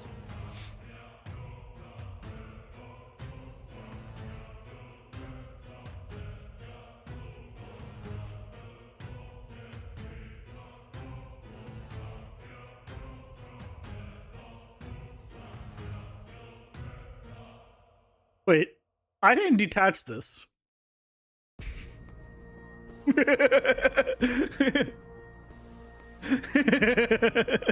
It's like, no, you'll always need your adjustments. There's never a world where you don't. You don't know, it basically takes a smaller res normal map and blends it out. Yeah, you just do a combined normals. All right, it's just this.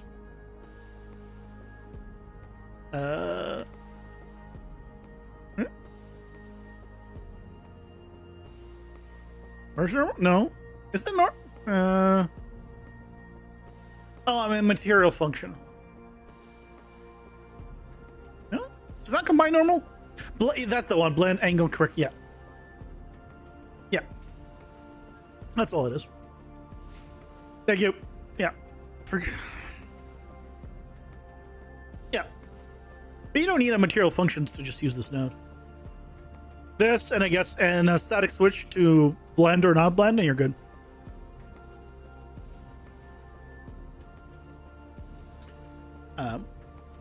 But ads are over. So the way to do a really nice, instead of flat normal or normal strength, the way you can get increased normal strength and decreased and flattening all in one go is very simple. You have your texture sample, right? You have your normal here. And also, like, here you go. Base, flat, and normal map. Just use this, right? Default normal map. So you take this, and then you lerp it using a normal strength, or whatever you want to call it. I like to call it normal strength of 1. And then you just put in a blue channel. Oh, oops, other way around. I think I always get this reversed. But basically, you're blending between a pure 001 and your texture on a lerp. And that's it. If you want completely flat, 0. If you want to, you can crank this higher. It will work flawlessly. I've never had an issue with it. So you have increased strength and full flatness. All in one go, very simple to do. My personal recommendation.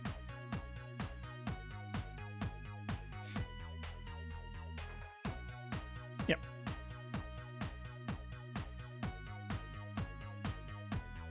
Because if you use either one of those and you crank them not in the direction it wants to be used, you'll a lot of times see issues. At least I have in the past.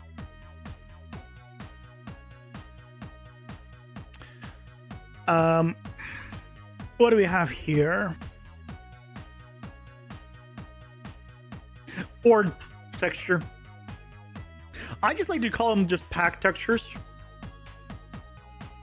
Orma's from freaking film. I just call them packed. Because you can put whatever you want in any of the channels. Because you can use channel masks and control which one it is. That's how I like to do it. So you can put whatever you want wherever you want. So you're not forced to use a certain channel for a certain thing. Because don't forget, you can do channel mask parameter. And then you could just, as a user, you could specify, I want the green channel for the roughness, or I want to use the blue channel for the roughness, and you have full control over it. You're not set in stone that you have to pack it a certain way. Yeah, occlusion, roughness, and displacement. Yeah, that's fine.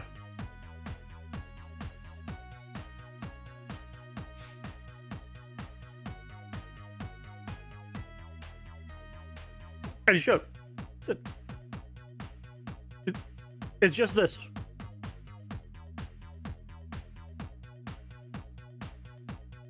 Channel mask parameter. And then what you do is you get your texture sample and you plug in RGBA into it. And that's it.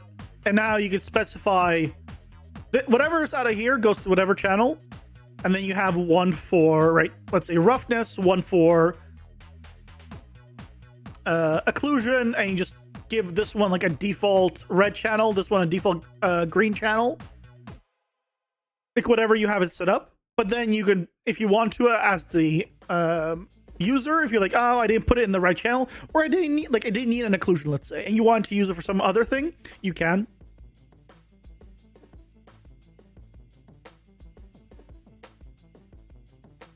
Yeah.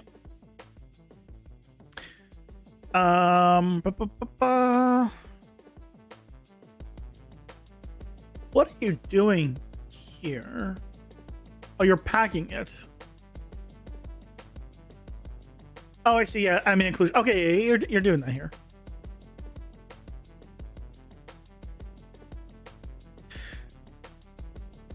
Oh, okay. You're doing just triplanar here. Got it.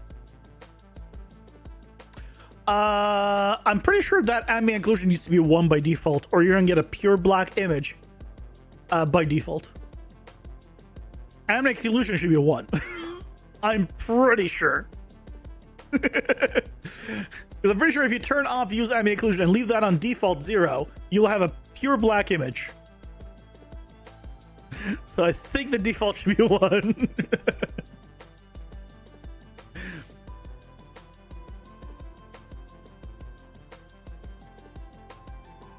Yeah, really. Okay, cool. Rolling sure compares. Like, it's been a while, but I'm pretty sure. Displacement. Yeah, this is all fine. Yeah, displacement. Add contrast. Yep. I also like to call it add contrast. Anything for roughness? If you rewind back to like my material demo, I liked, for any grayscale thing, I still like to add min, max, cheap contrast, always, and a I think sometimes even there's a straight not a multiply. Yeah, I think just that. Rewind. There's a few settings. A few of them I have. I think I have power, cheap contrast, and min max.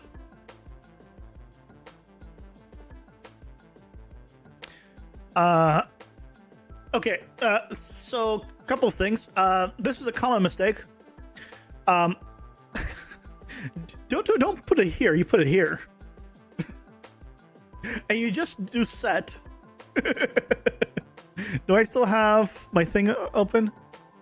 No, I can hear. Material layer.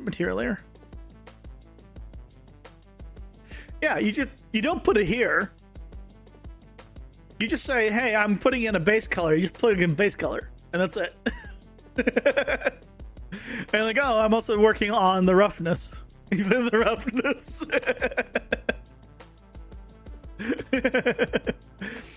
You're lucky that the default is use preview values as defaults.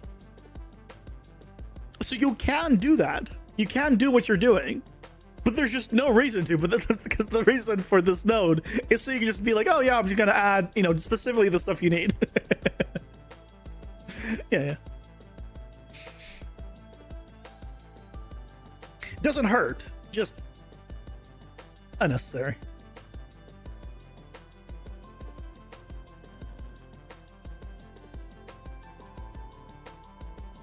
Oh yeah, the thing we were talking about. Right, if I have a white and I want to tint it to be green, and I do an add, right? It's still white. But if I have a multiply, then I have green. That's why you never want to add a tint.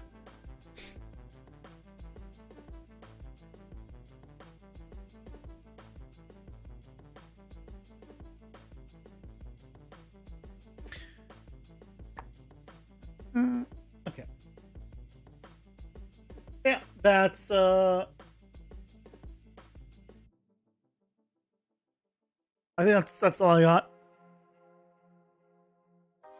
Yeah, these are assumed the landscape stuff. Yeah.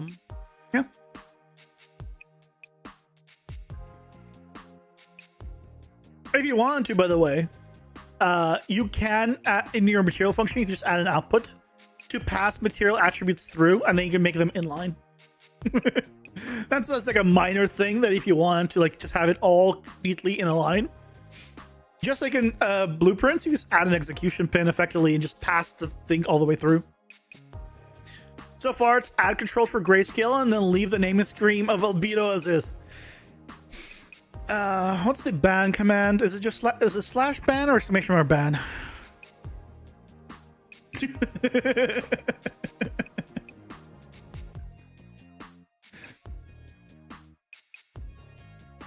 But yeah, that's all I got here. Slash mod.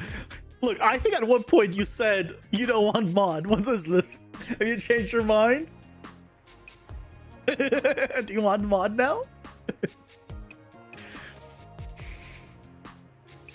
You'll send a vid of the cave.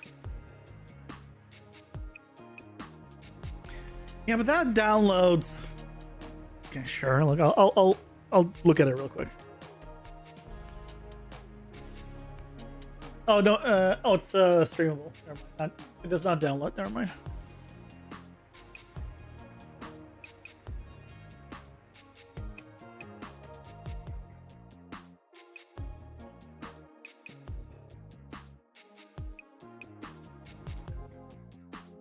I mean, yeah, it's pretty much what I expect. You're using mega scans. I can see what looks like the. I don't know if it's Icelandic. It's like the volcano ones. You ain't sharing your salary match. Oh, it's in the mod. Welcome, Guts. I was trying to think.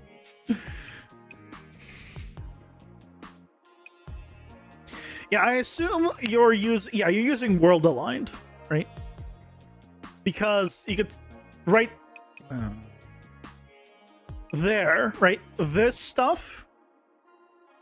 Yeah, triplanar / world aligned. You could see how it's it doesn't fit. It looks like this blur. World line, like triplanar, or whatever you want to call it. Many names all mean the same thing. Always has problems with curved surfaces like this. So in one hand, it's okay, but when you do something like that, you need to not use something that is so varied. It needs to be all pretty much around the same, and then maybe tweak the hardness to shrink that transition range a little bit. Because right, what's hurting you right here is this is much darker than this, and it's very noticeable. So if you use a texture that's a little bit more equal, you're gonna have a better time. You can also hide a lot of that with decals.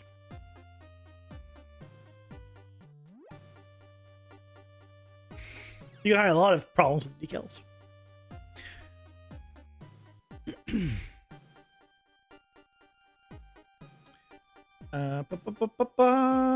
I want to.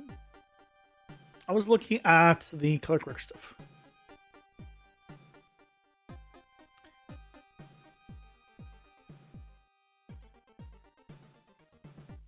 Is it not on? Oh, I set it back.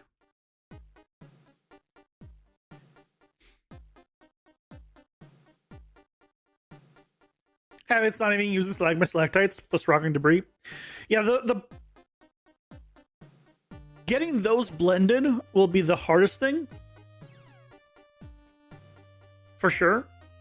There is an old trick to blending stuff like that, or a plugin that is designed by someone.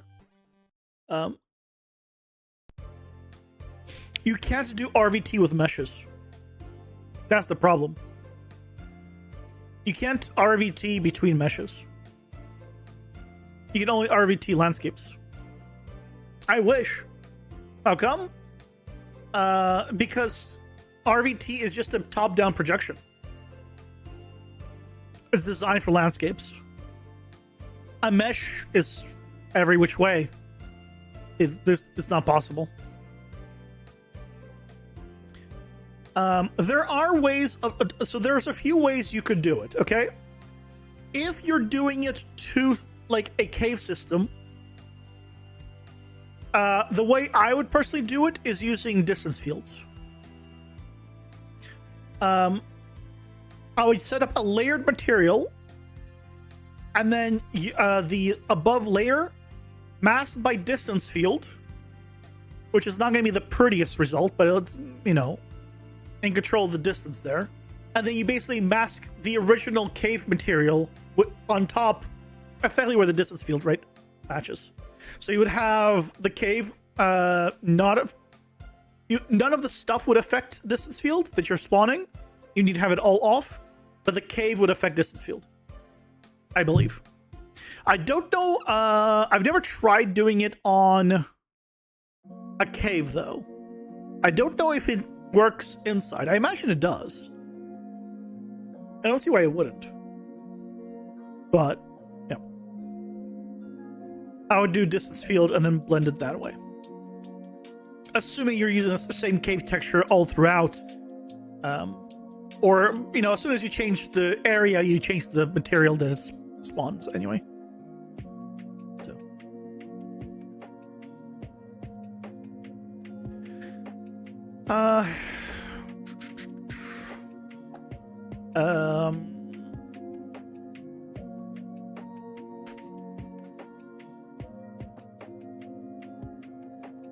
Yeah, I can't do the full material controls or tweaks that I want yet, but that's fine. We'll get there. Some things, though, for sure, right? We want slightly more shiny on the metals, because now, right, this will read a lot better. But at the same time, we're losing this. So it's possible that maybe I just don't want it to be metallic at all. What does it look like if I was to make it not metallic? And just use the base color, or use the base color as the result?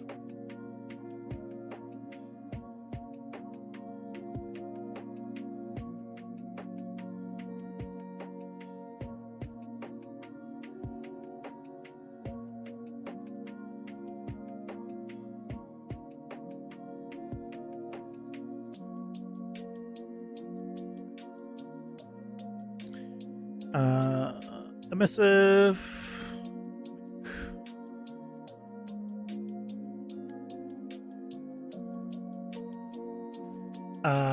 I would need to then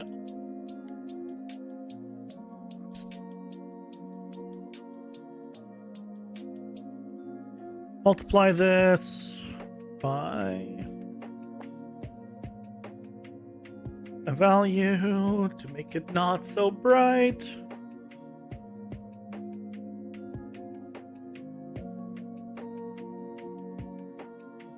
I also need to set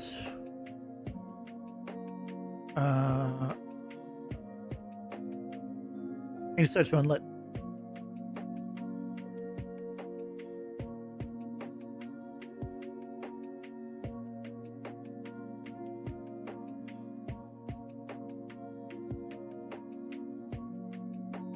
I mean, honestly, like, because I like some of the right detail in the texture work, right? You get this, right? I like this. And we're losing it too much when it's metallic. Yeah, this needs up-resing.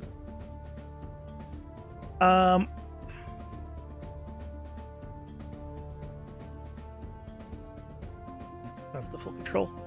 This is 1.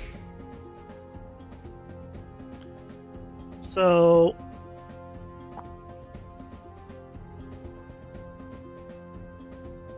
hold on. I need to turn off the color correct region. No? Wait.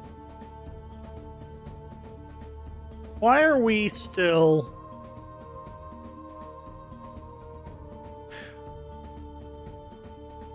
Oh, is it overwritten on the...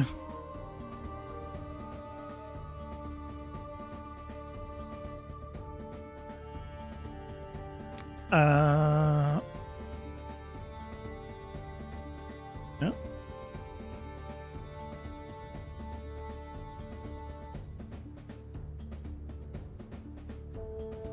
Why is lit? This is unlit. This is lit. I made this unlit. Why is it changing that?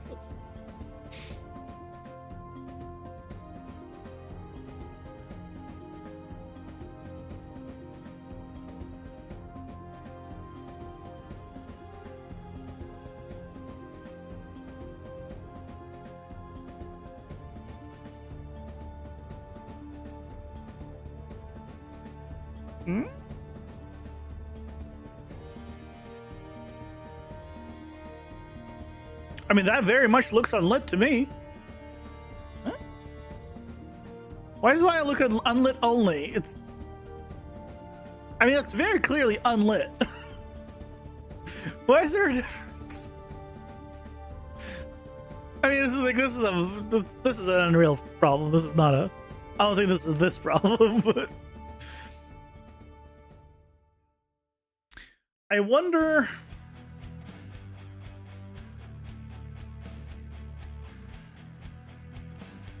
I need a way of emphasizing this nice detail. So maybe the trick is I need to not have it be metallic.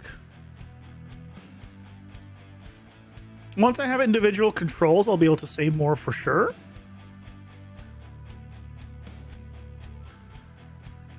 But...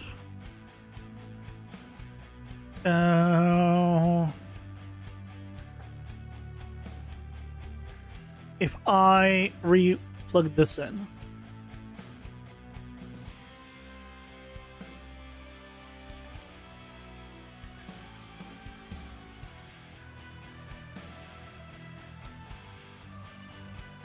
Why is it all black? Oh.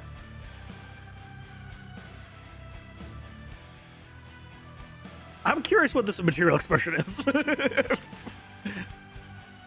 There you go. The metalness makes it disappear. Maybe I'm gonna change this to metallic. And I'm gonna say don't be metallic.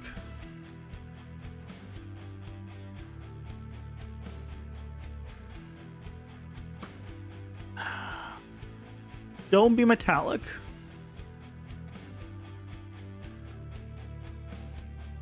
And then we can go stuff. I need to close to the left.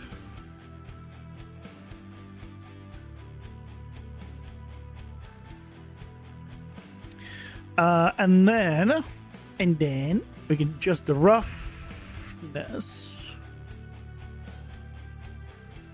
Right. Yeah, I think that's gonna be more of what I want. The interesting thing is, we got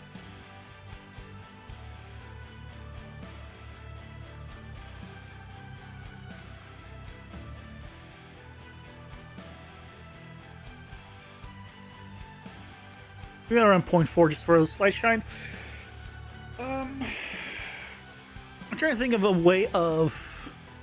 I think I need a contrast control. That's what I need. I don't have a contrast here. So what I want to do, right, is just darken this even more, right, compared to here, right? Because there is this nice darker, lighter thing going on, which is one thing I requested specifically to have. But once with the lighting, it's not high enough contrast to be visible. It's visible, just not. I want more separation. So I think we just need to have a contrast control. Here, I'll put the my fake contrast control for now. Color correct region again.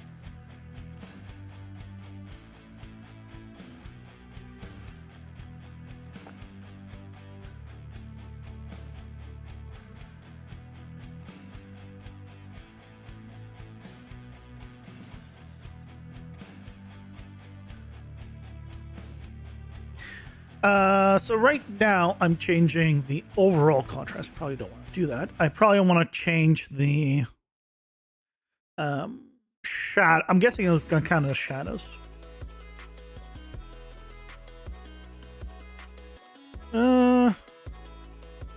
Sort of. What I probably need to do is up the contrast, and this is why you also have a bright, typically like a tint control, so you make it brighter. And up the gamma.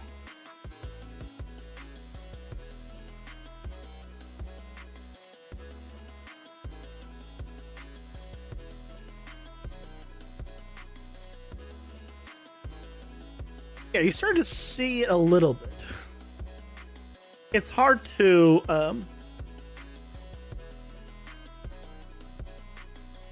get it on though. Yeah, you start right there. Okay. So right here is basically what I'm trying to achieve, right?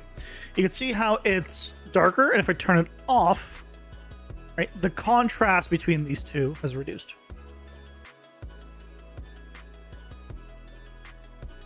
Now I'm affecting everything else, so that's why you want to do it on the material level. But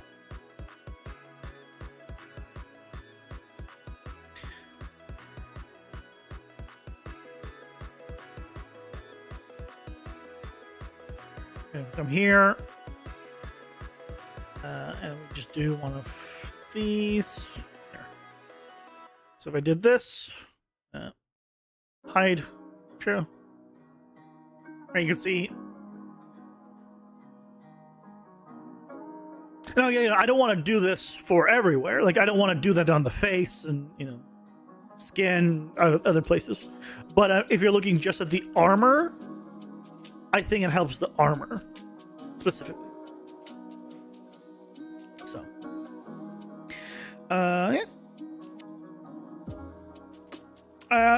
I think tomorrow, assuming that I don't have access to I mean, I can actually delete it now. I was gonna say, assuming I don't have access to the game still,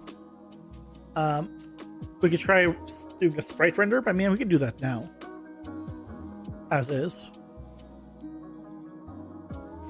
just to see what it looks like from all sides.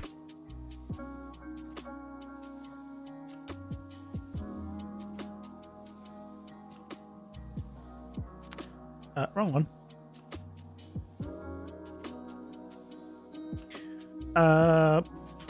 Is this set to one frame? It is. Oh, this needs to be.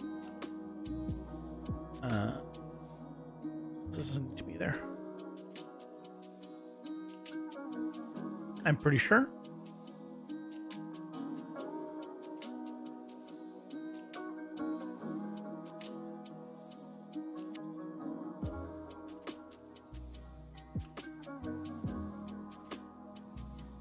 Does it?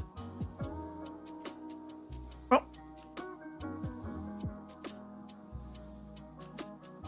Okay, let's take a look. So I can then open it in.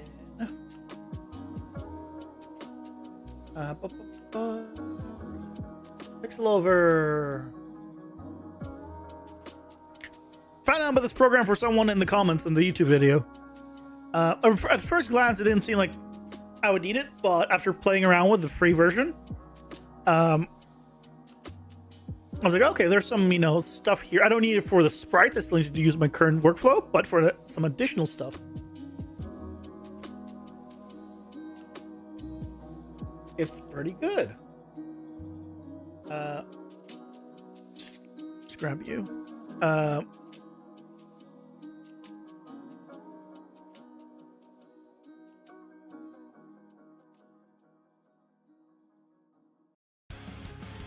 Oh yeah, and then I want to go to transform.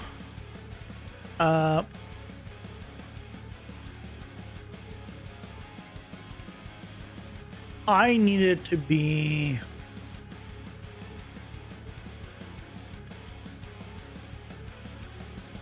60.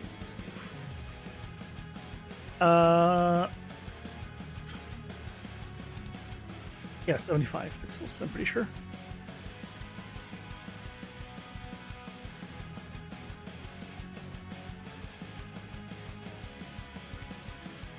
So if we just don't do mid maps, this doesn't matter.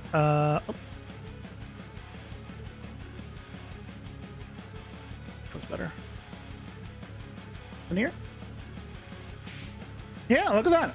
There's our character. Colors need to be adjusted, right? But main thing here is the parts that I wanted to be able to tell apart are being told apart, right? We can really easily read the skin from the shorts. This is still reading, right? You can see here this little bit of shine and variation, especially it being getting darker, lighter. You can even see here, right? There's a few pixels of lighter. It still reads as the variation. Now, it's single frame once it's moving, gonna look even better, but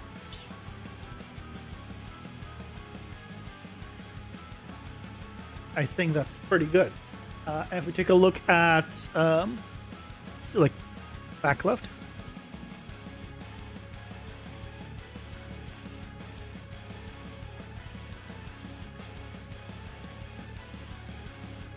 I don't want to look at all of them, but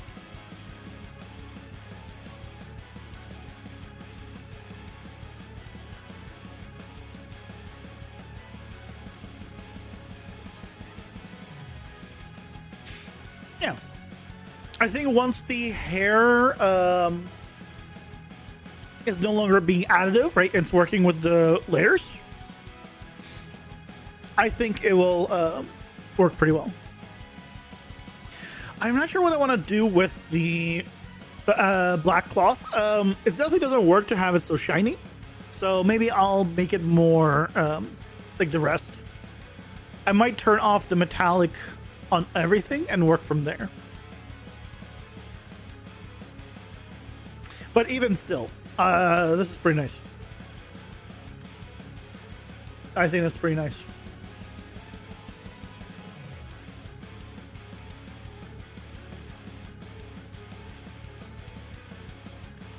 Let's look at one other one.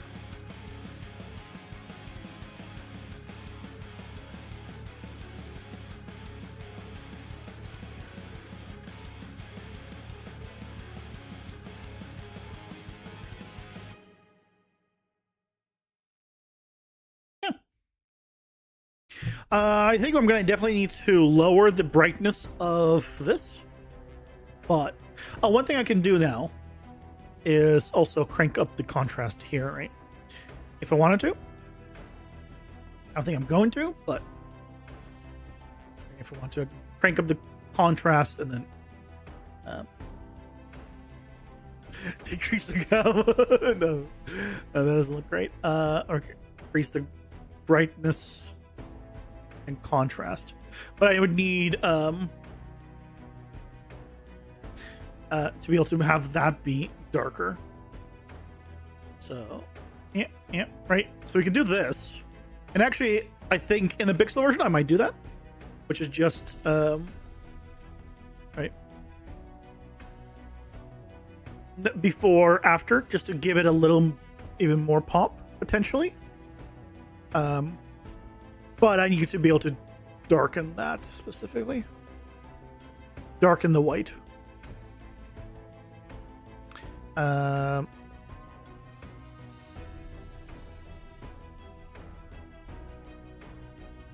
Outline.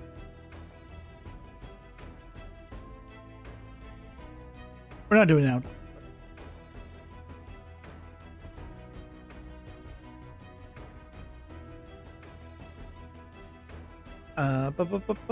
One thing I'm noticing, it is 1 pixel, but I guess, yeah, the way it is, yeah, I guess this makes sense. Okay, cool.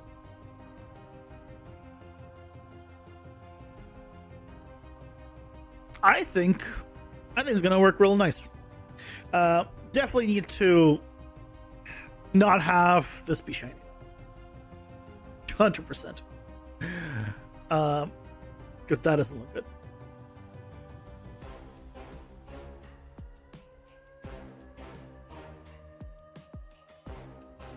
Ooh, what happened to the face there? Why did it give it a weird look at the face? Oh, that's odd. Yeah, this is the goal. Well, not the goal, but like I'd like this, where it's just like the eye level, effectively, right, is just darker. I think out of all of them, that works better or best. Because when we go higher, we can start seeing more eyes, but I think that it stops reading as pixel art. And we can obviously go even lower. But I don't want to go like so low where it's 2 pixels wide for the legs. If 3 pixels wide is just fine.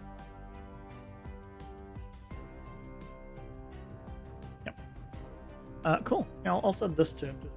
I imagine he's already off.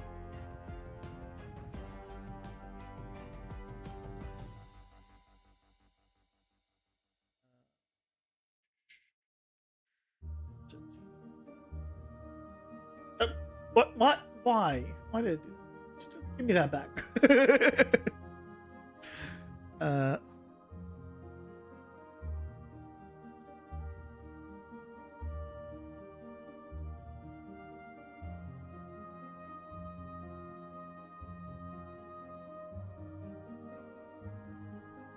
Yeah, so in that case, yeah, I'll chat with him about the changes. I already linked a bunch of stuff. He was here in chat as well. He heard it all, and we'll try to get the texture notes and everything adjusted. So we'll have all of the controls, so we can adjust all the things. I imagine there's a color for the eyes. Yeah, I really need the like the stuff as a mask. Lips as a mask. That way I can also, if I want to, just go in and just adjust the mask texture myself. Just in Photoshop effectively. If I want it to be more or less or whatever. Makes it nice and simple when you have that.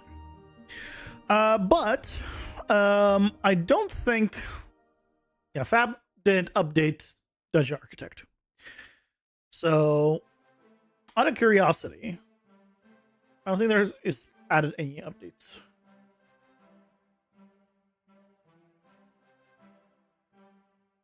Well, it says Epic pushed the update and fixed the issue.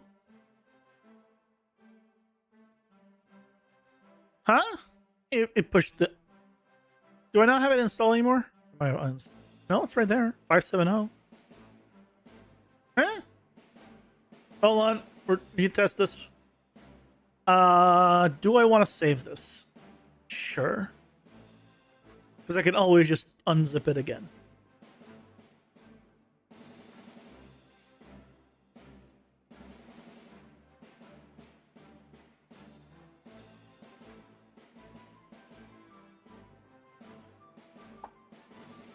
Let me uninstall it. Let me see if I reinstall it, will it give me... Because it says 570. And I'm seeing in the Discord, it says Epic pushed 351.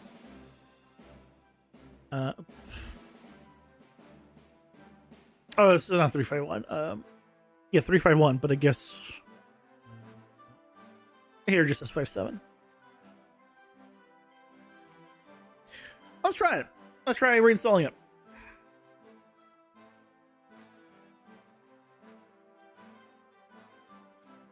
Maybe you'll realize there was an update.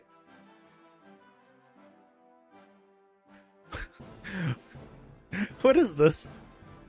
Why do I have a scroll bar to scroll through nothing? Like, I understand it has removed all the stuff because I'm filtering it, but why is the scroll bar still the full size? Should it not auto-update?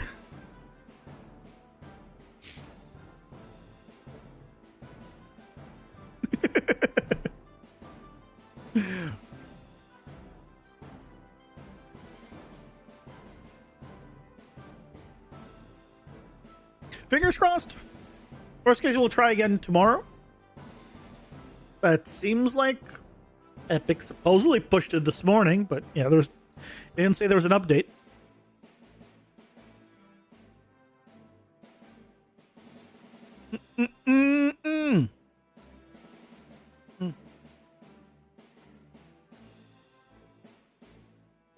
Fingers crossed.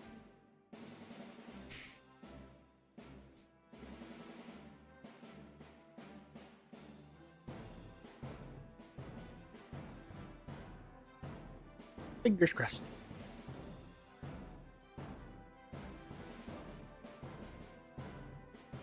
It's gonna be so nice having an actual character and not Manny running around the game. It's gonna look so much nicer. And then once we have that, we'll have the pixel size then locked in, and we can then adjust everything accordingly from there. It's gonna be good. Then things will have a consistent pixel size. Unlike what it is now. Man, what's cool though? He ran for his life? He did. I mean, I might be using the same animations. You say that. But I might still be reusing the same animations. It's not like I have better animations right now. I have some, like a few different run animations. So maybe I'll just pick a different one, but...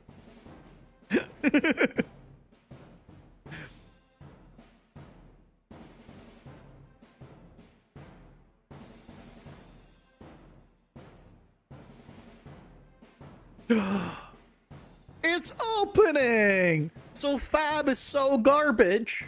Not only did they not push the update, but they didn't also notify me that there's an update when they did push it.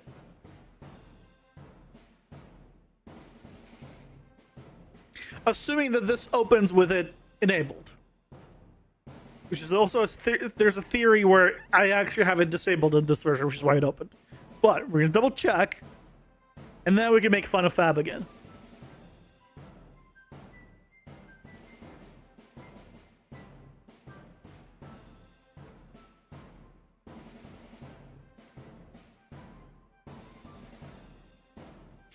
It did not finish, otherwise this wouldn't exist. Well, it didn't complain about any stuff, so... Plugins? Yay! Yes, yeah, 351. So... So first, Fab doesn't push the entire thing. And then, Fab pushes the fixes, but doesn't let anyone know that there's an update to update the plugin. So you have to uninstall it fully and reinstall it fully. Fab, what the hell?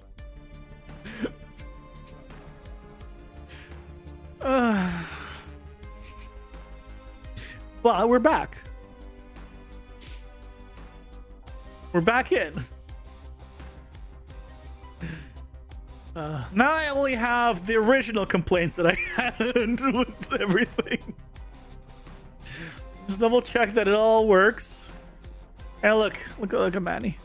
He's not gonna be around for too much longer. He's probably gonna be around for like another month or two. But come summertime, he's probably going bye-bye.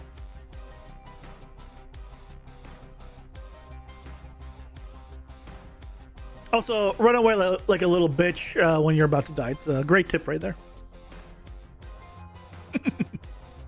Yay! We're back!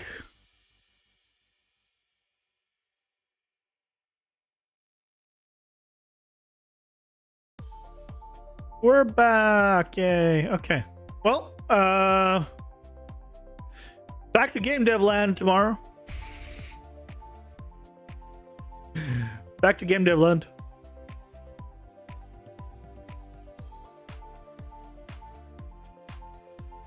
Yep. I wish they all generate like this. Put him as a mini boss. I was actually gonna throw him in as an NPC. Potentially. I might make him an NPC. Just use his idle animation and just make him an NPC. Because right now I have these portals, right? But I don't plan to actually keep them as portals forever. It's just I don't have any people that I can put in. And I don't want to put in just like a full 3D like Manny or something. So I might just say, okay, cool. You know, we'll remove this portal and just have it be the NPC. This is a fun little, you know, Easter egg type thing. At least for the time being. I'm sure he'll eventually go away there too, but you know, we don't have to get rid of him fully. Yep. Cool. Well, it was somewhat productive today, in a sense. I mean, I didn't actually get anything done, but it was not time wasted, and that's the most important thing. The time was not wasted, because no such thing as wasting time. That's right.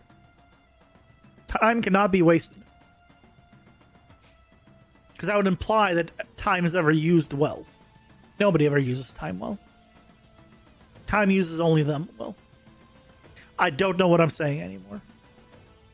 Past the first few words, I lost all direction of where I was going with that. Just to be clear. Anyway. Game dev tomorrow. I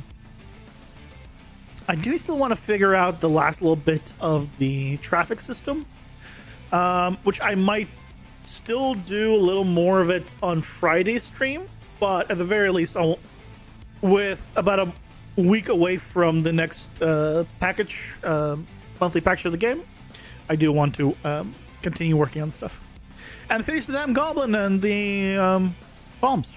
So we'll do that tomorrow. Hey, Loki. Bye, Loki. I hope you all have a fantastic rest of your night. But now that Loki is here, yeah, we're calling it. Have a good night, guys. Bye-bye.